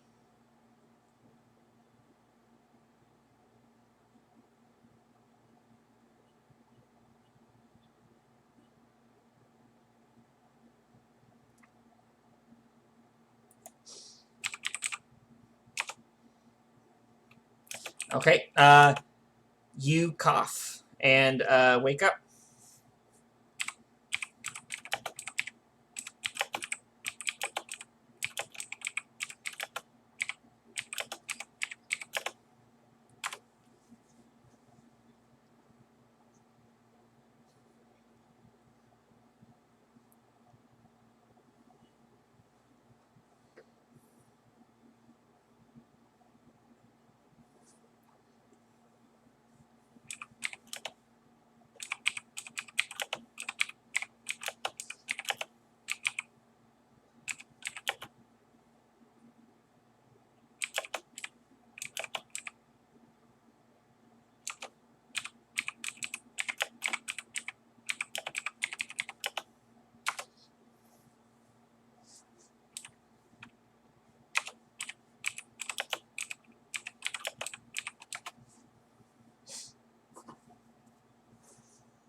Okay. Tenzin, go ahead and make an athletics check.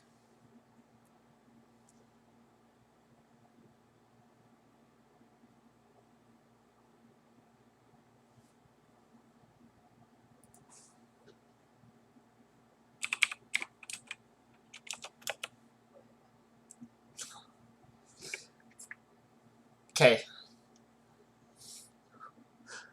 Um, yeah. So you're attempting to get yourself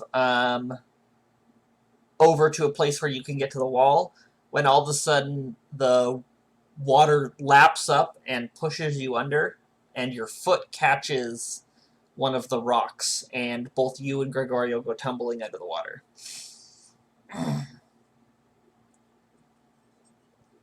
No, it just caught your leg, so you kind of got inverted. You got inverted, yeah. Okay. I need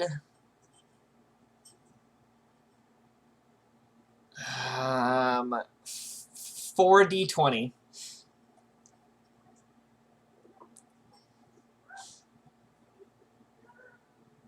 from any. Okay. So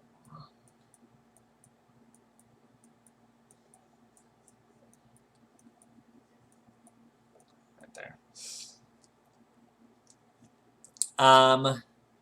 And I need you to roll 4d4.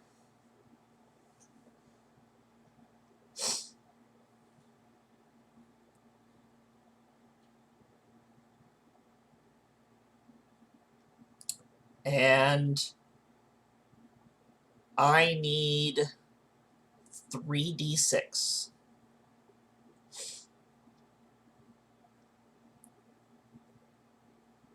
You you both take 12 damage as you guys are battered with rocks as you guys are swept down the river.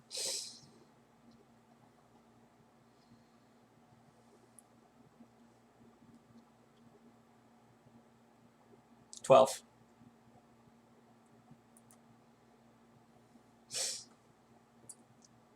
Okay.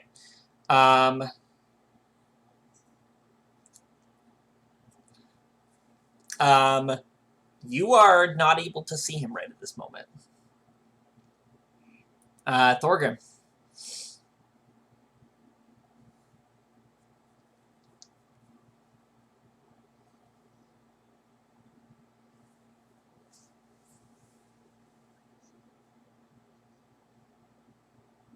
A little bit. They are definitely shouting and hollering and making noise already. Yeah, they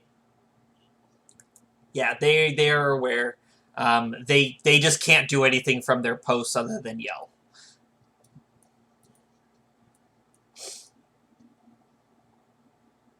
Yeah. We'll say that a handful of people have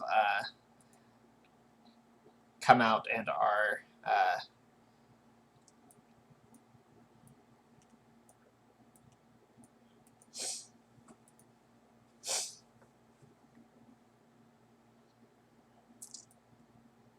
okay.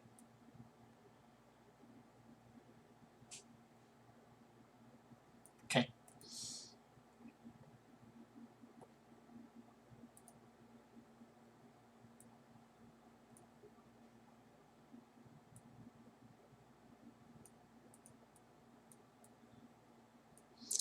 Do an animal handling if you want to drive that close to the edge to make that turn.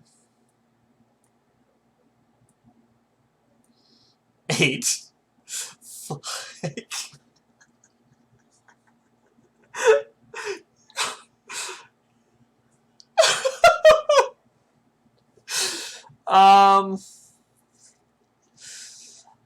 Roll.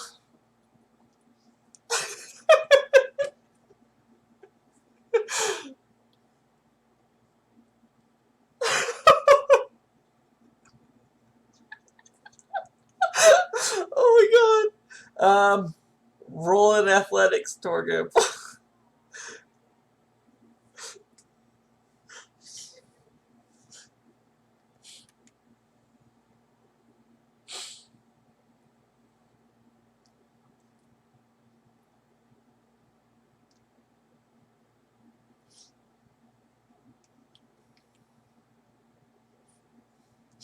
A 23. No, that's for you to get off the wagon before it goes down, because as the horse careens around the corner, the cart begins to swing too much because the horse got too close. And it begins to roll over the edge.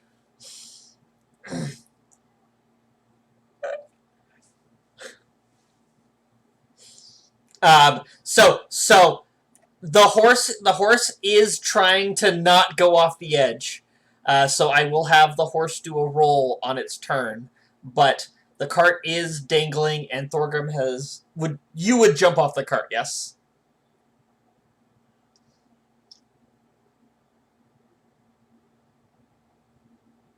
Okay.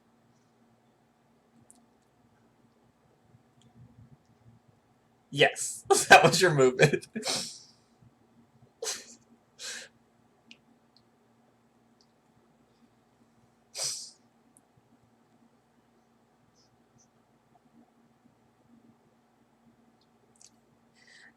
the the the two side wheels are over the edge, and it is beginning to list and lean. The horse is still trying to run and move its way. This wheel back here is about to start swinging over.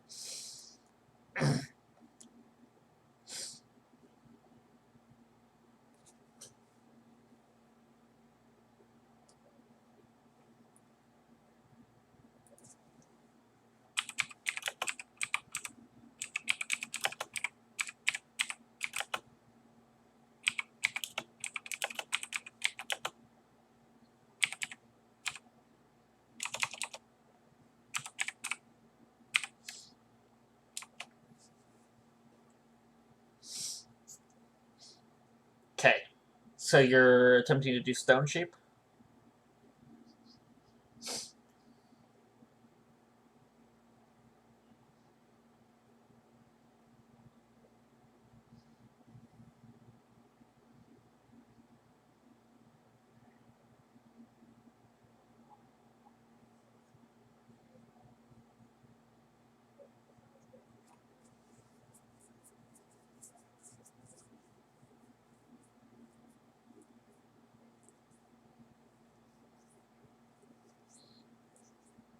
Okay.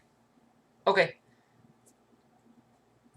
Yeah, we'll say that you can get a little stone pillar um, that we'll say pops up like right here between the two wheels. So the cart is kind of leaning on it.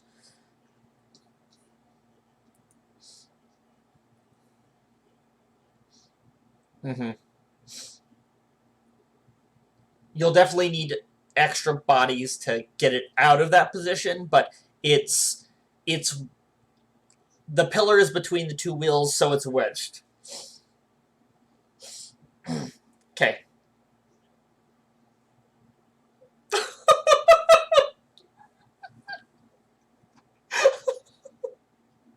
Oh my gosh. Oh man. Okay. Yeah. Is that the end of your turn, Thorker?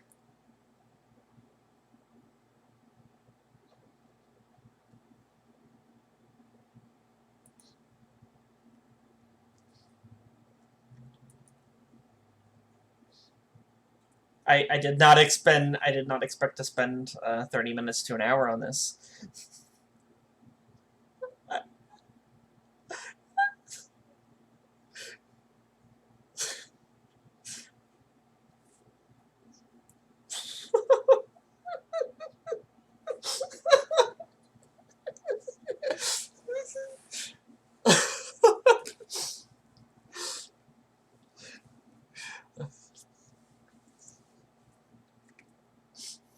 Okay. Y'all done? Okay. Pasha, it's back to you.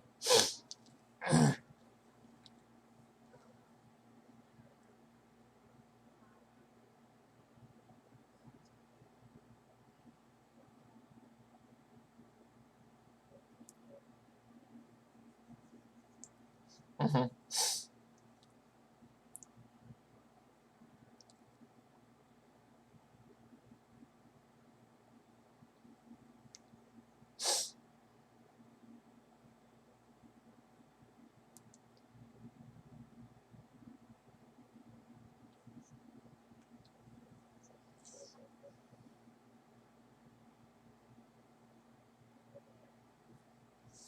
Okay. That's getting dangerously close to the edge of the cliff.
You'll need to make a perception to see if you can see where they're at, though.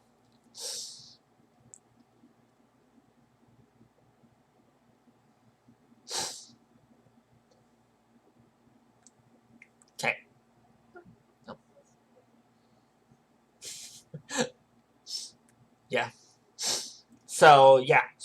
So you definitely see Tenzin.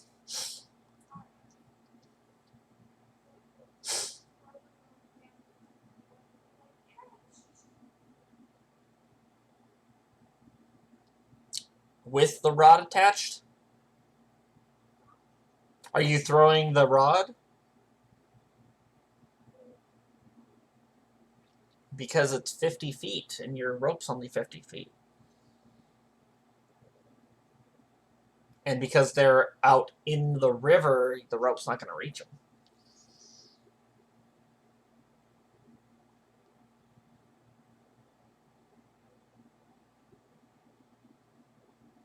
You're trying to throw the end of the rope to them, right? The rope won't reach them, and you know that. The rope will just go straight down, like it'll go out and then it'll swing back down and it'll just be barely lapping the river. They're about 5-10 feet out into the river, so your rope's like 10-15 feet short.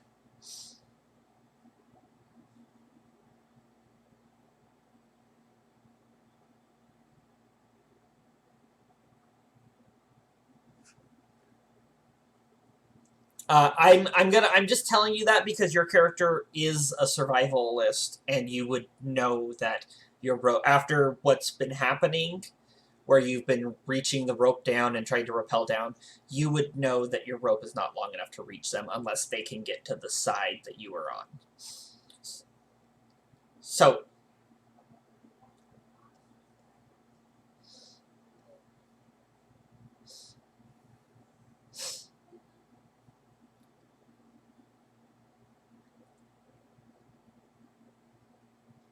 they would it'll be another attempt to be able to get it. Um,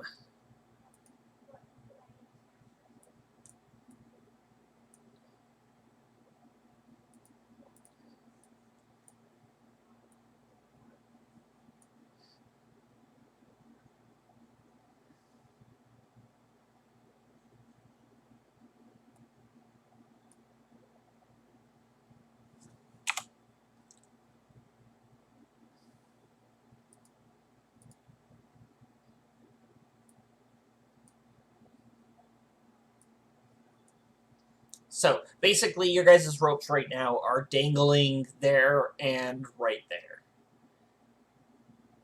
If you throw the rope out, there will be a rope there that Tenzin could swim over to and try to grab, or Gregorio, if he.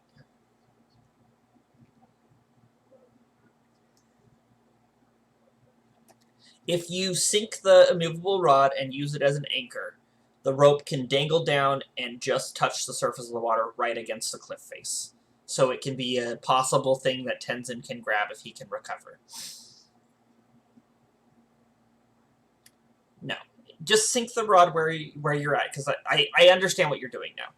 You were trying to get the rope out into the river with the immovable rod attached where you were at, right? Okay.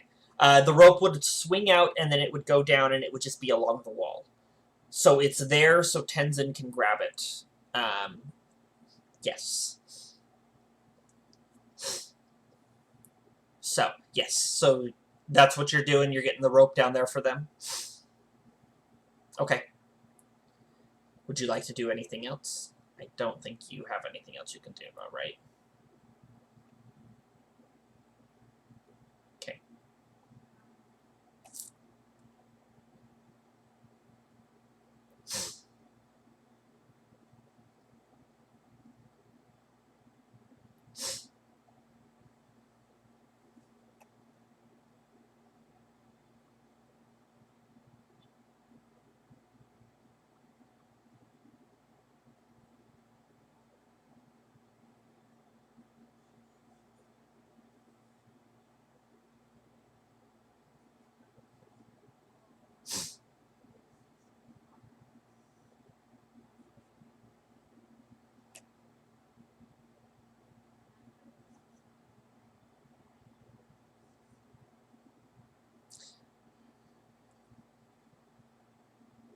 Yeah.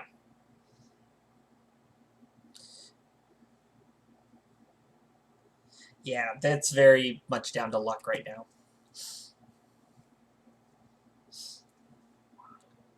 Okay.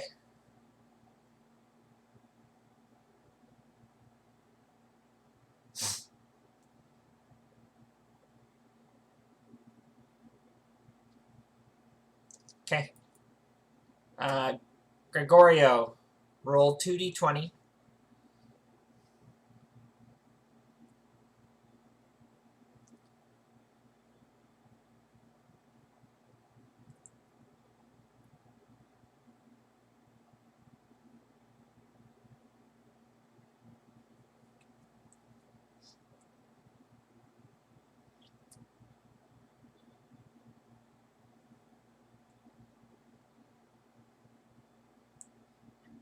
You're muted if you're trying to talk.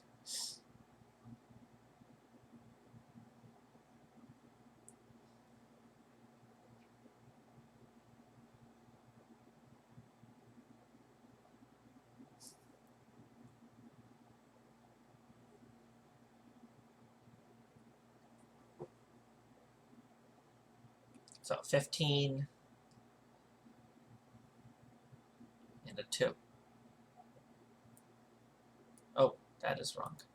I need this. Okay. Okay. Roll me 2d4. Yep.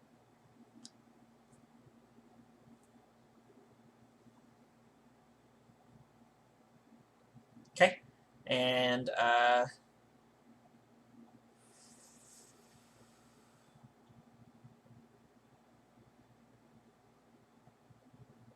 okay. Okay. And roll me another d20.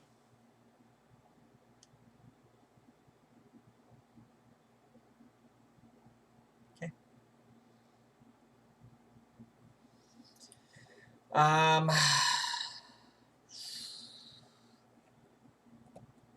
Jump into whispers real quick, Gregorio.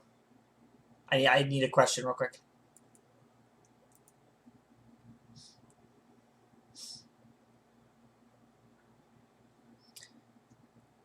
When you're unconscious and you get hit, is it 2 death saves failed? Or is that only when they crit? Okay.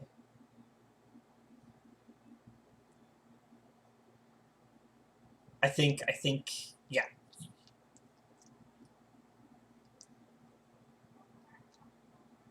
Yes, he did.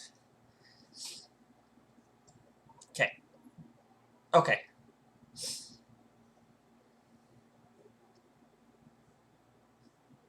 Oh, yeah, you did. So, okay. Cool. Yeah. I know. This did not... Yeah. Okay. Let's jump back.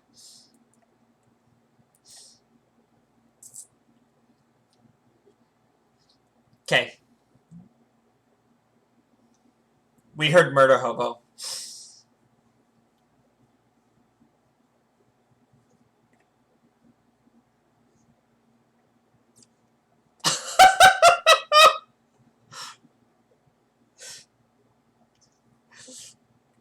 Okay. Okay. Tenzin, your go. Roll in athletics.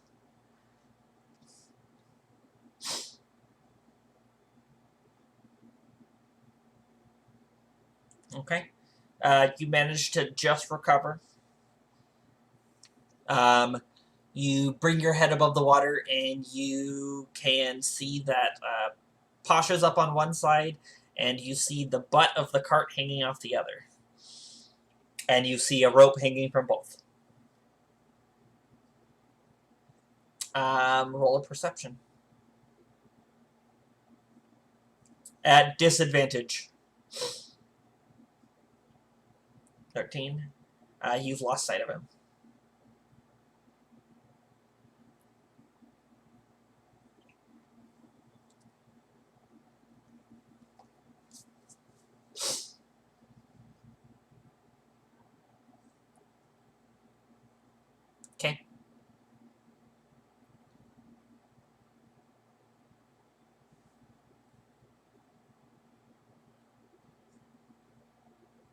Okay.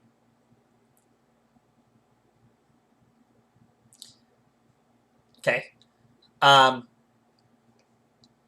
I'm gonna fast forward the rest of this. Gregorio is dead.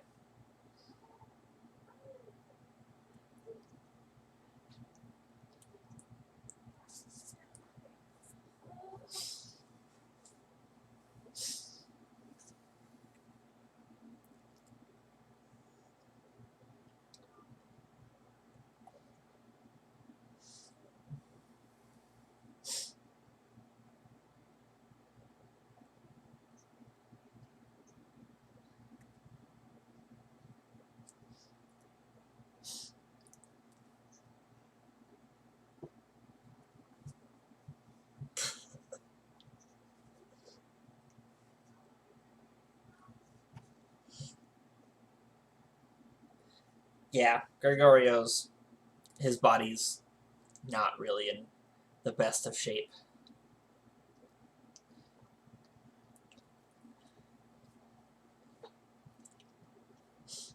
The fact that he came conscious when Tenzin pulled him up out of the water was probably a miracle.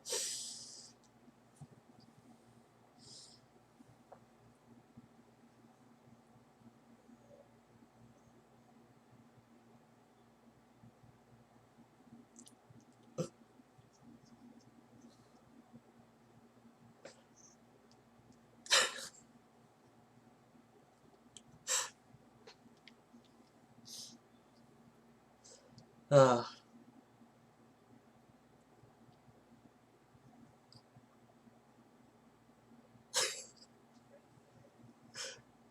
yeah, it was meant to be the bridge so that he could play while we waited for the.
Oh my god, that was such a roller coaster. I was like, oh yeah, we'll just like, I was like, we can just have him like. At first, we were gonna have the horse just kick him, but he rolled too well in his animal handling. The dice did not want Gregorio to die.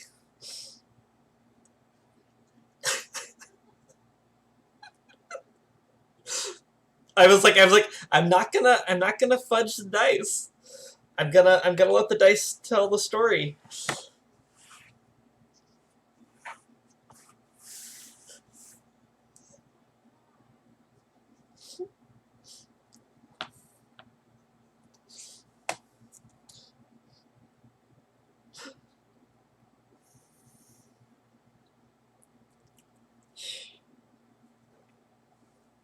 Yeah.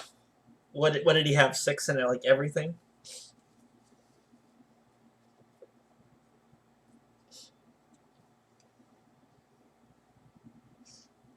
And then we somehow managed to like draw it out for 2 sessions. It's just the pacing just, and the dice wouldn't let you.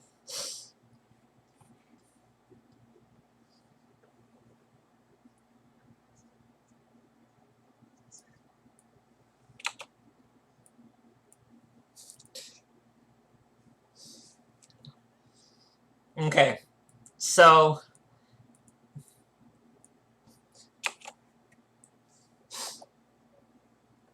Um, so about it takes probably about 30 minutes to get the cart back up off the cliff face after you guys all uh, get up out of the river. And they send a search party downriver to attempt to locate and find Gregorio. They do end up finding him washed up on the beach, and he is beyond revival. Um, they bring his pack back and offer it to you guys if you were interested, because you were traveling with him.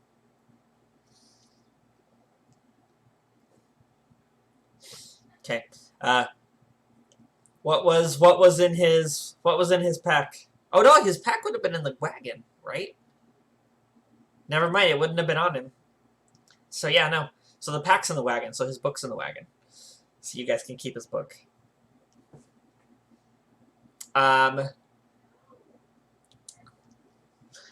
Are you guys still planning to go on your journey, or are you gonna have him do a funeral?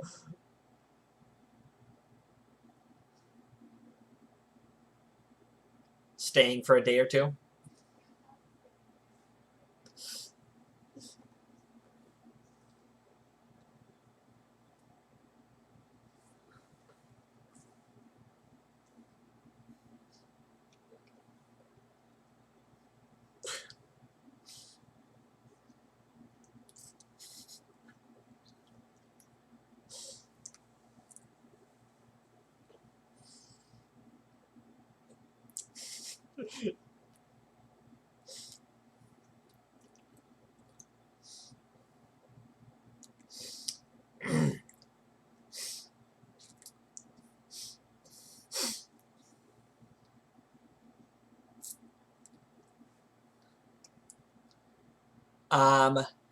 So yeah, so you guys go back into town. Uh,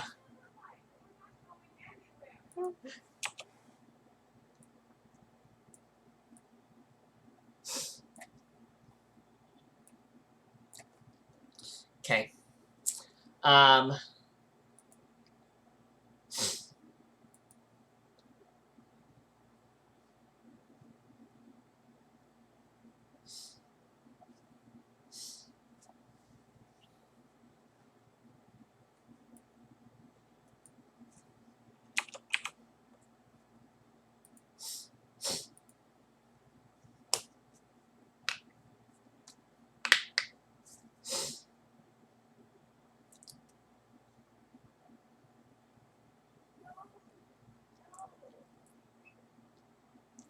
okay.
Um,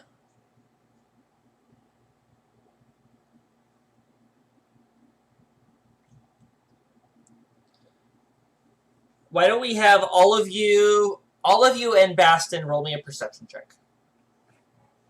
Yes.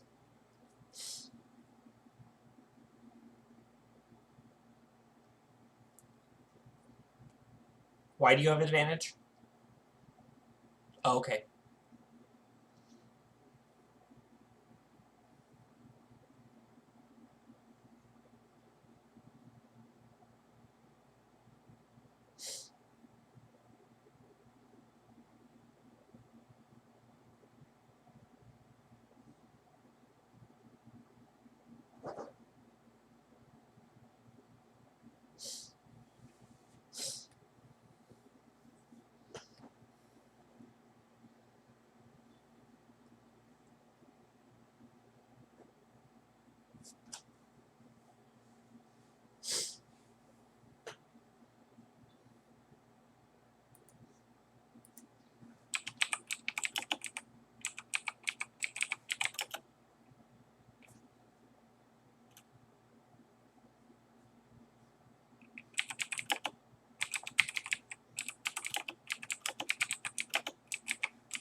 Okay.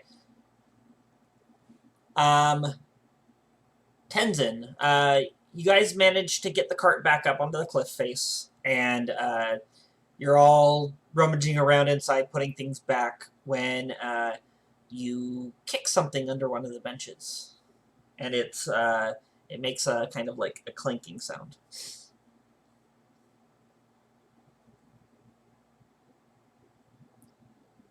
Inside the cart.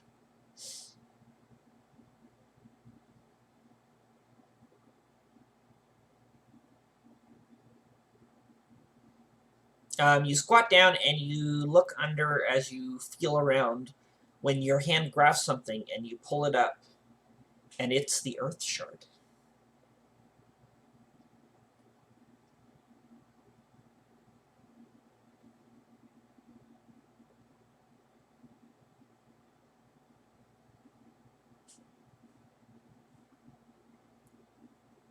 You see that the cord that he had around it is still attached to it.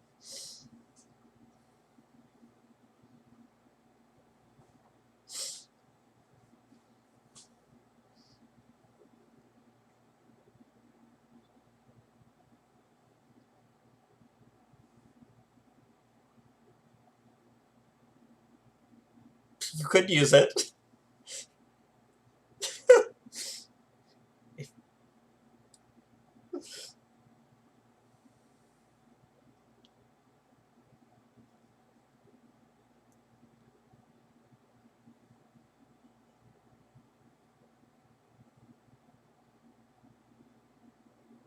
So Pasha, you can add the primal earth shard to your character sheet.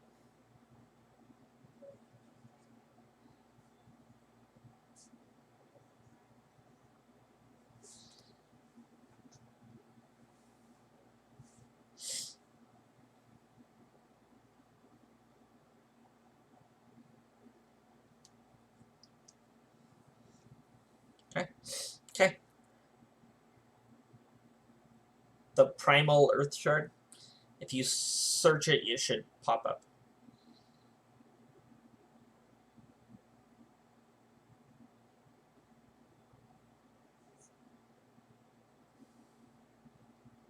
And you guys are level 9, so its maximum charges right now are 9.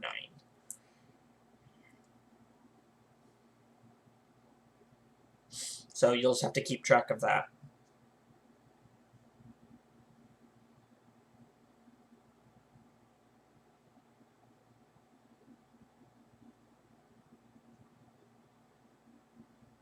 Oh, the Duragar.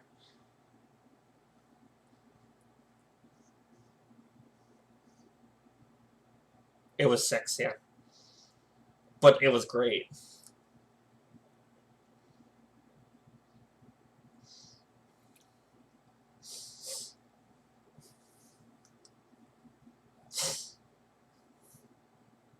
Okay.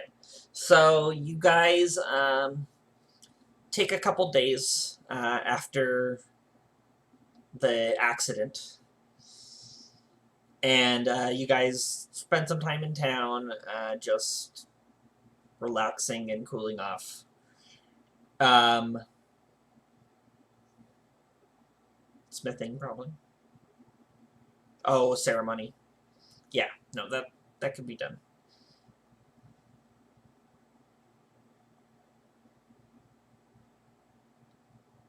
Um,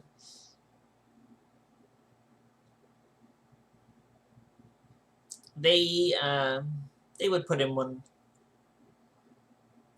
They would put him in one of the crypts. Yeah, they still have some active crypts.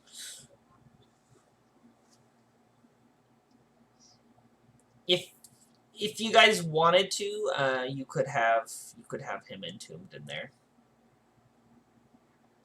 Okay. Okay.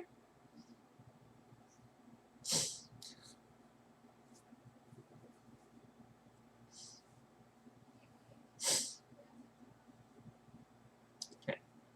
Okay. And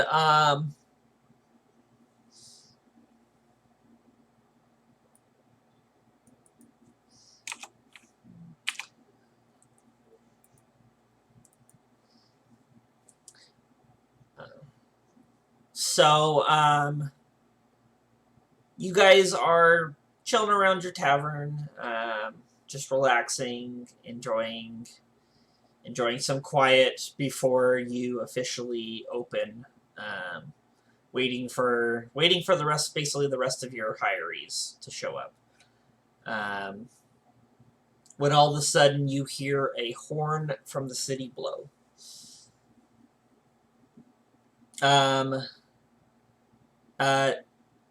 Blow. You hear a horn sound.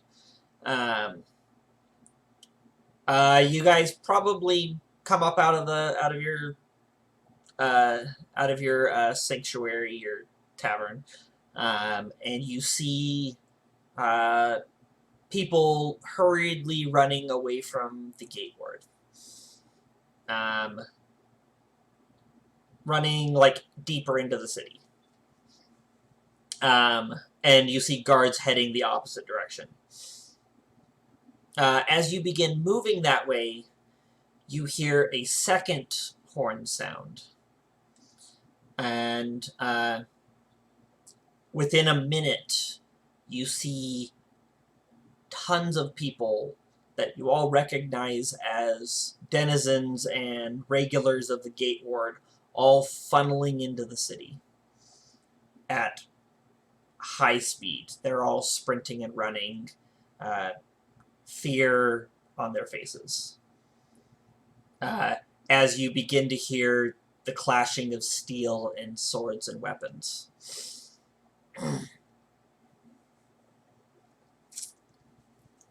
So, we're going to pause there for a sec. Brutus, your wagon being ushered at full speed as you're being pursued by 3 other wagons, all shooting arrows at you. You hear the horn as you approach at breakneck speeds towards the fortress walls of the city. As your wagon breaches the gate, you hear the guardhouse trip the gate mechanism and watch as it begins to drop. Within seconds, it stops as a wall of stone rises up to block the gate. The guards begin to run as the horn sounds a second time. And you see the people people who were hurriedly rushing to the city break out into a sprint. Galwick pulls the wagon to a halt to help screen the citizens and yells, "Get yourself to the inner city, quick!" And he points towards the bridge, headed towards the market district. The man you now know as Desmond quickly grabs his pack, jumps out of the wagon, and begins running towards the inner city. Within seconds, the wagons burst through the gate as dozens of individuals jump off the wagons and earth elementals begin rising from the ground and spring forward into the guards.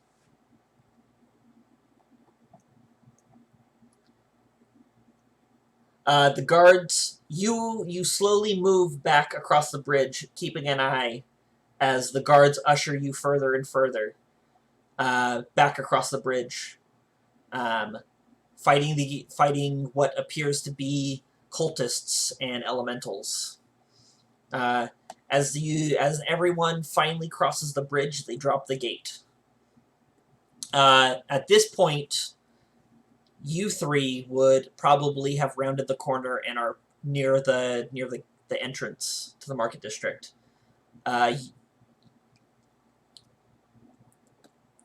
this area here, by the trees coming into from the gate district to the ward district.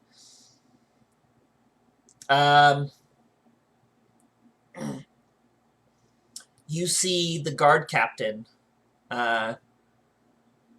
up ahead, pointing and yelling, "Get all the civilians move further in! Get that wall manned, we are under attack! I don't want a single enemy coming over those walls, or I will end you myself. You 2, find any volunteers among the citizens, gather them at the market spire. I will come speak with them once I have secured the walls." And he begins heading off as he's yelling and ushering instructions to everyone. So So, yeah.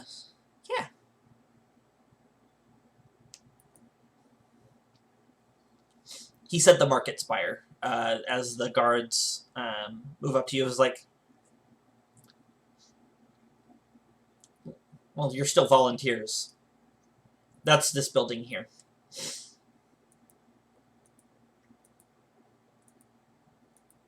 Yep. I'm going to actually drop you guys on another map. Boop.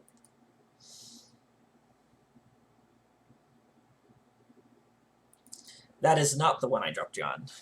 But I broke the city into smaller maps, so it's easier to manage. These are gone.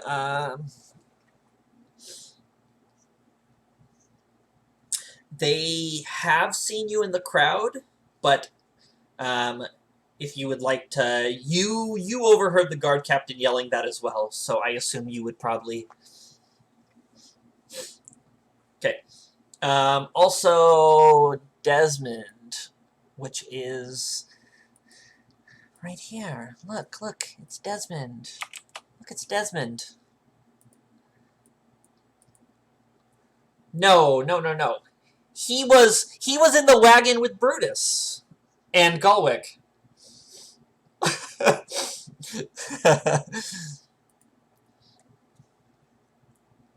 Yeah, you guys invited him here.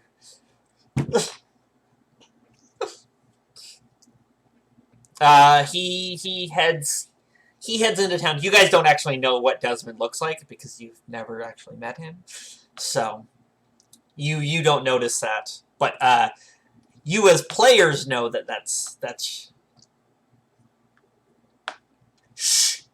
You guys did not make your decision on their appearances. You did it on. Shh. Shush. Don't say. Okay. So I would assume Brutus would head up to the market spire with everyone else.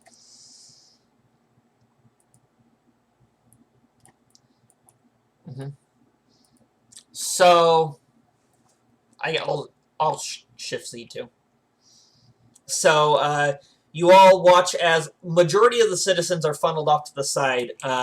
You see this large minotaur walking up to the volunteers section. Why don't you describe yourself?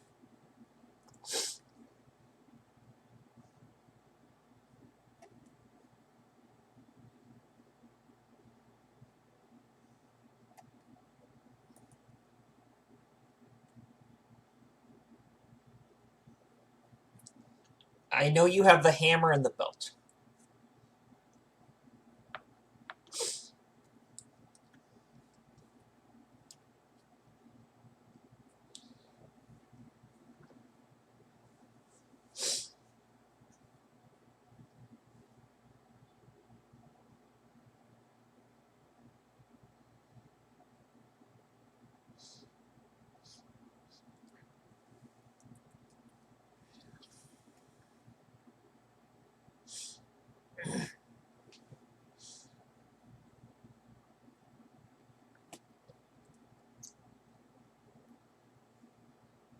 It would be Dwarven.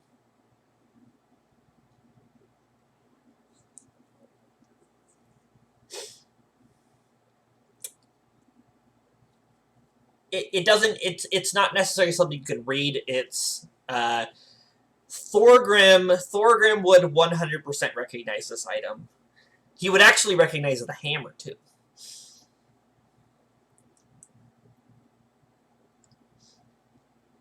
The belt is a belt of Dwarven kind, Thorgrim, and the hammer is a Dwarven thrower.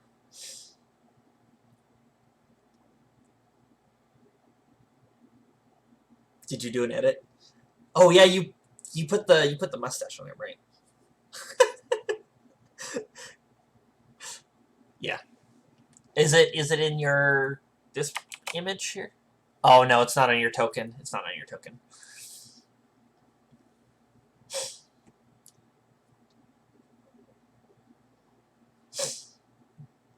So,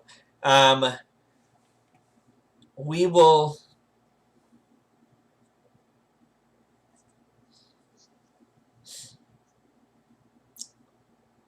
So, by looking, so I'll just share.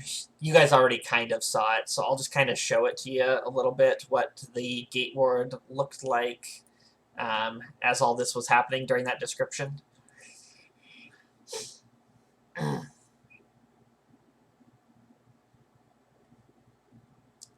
What are what things? They are wagons full of people. I'll share images. And yeah. Well, you guys haven't seen them yet. Brutus is the only one who's seen them out of you four.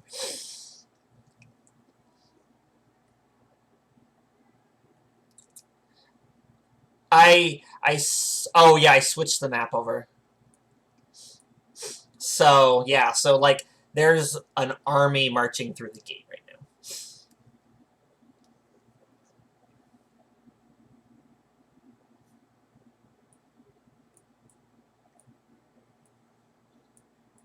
You guys are still in the market ward, so you guys are not. You're not in this area. You guys are actually behind a gate. So, yes. So you would be across this bridge over here. Basically up here. Yes. Yep. Yeah, beyond the gate. Galwick, the guard captain, a handful of other dwarves, some who have fell in battle, blah.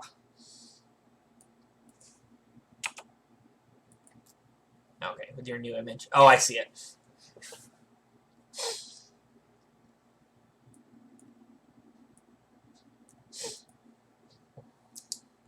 And yeah, I think that is a great place to call it.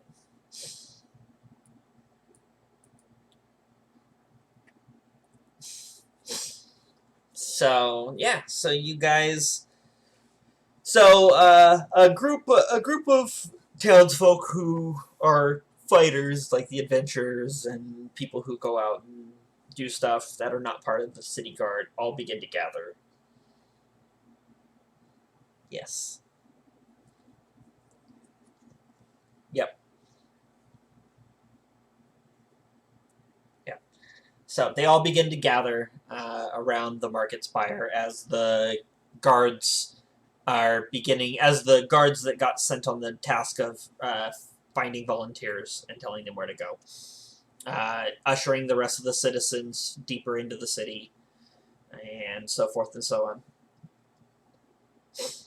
on. They were being chased.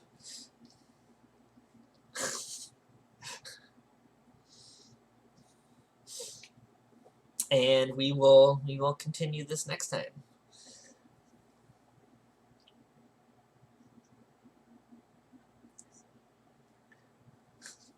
Thanks for watching, YouTube. Hope you enjoyed the chaos roller coaster that was tonight. So.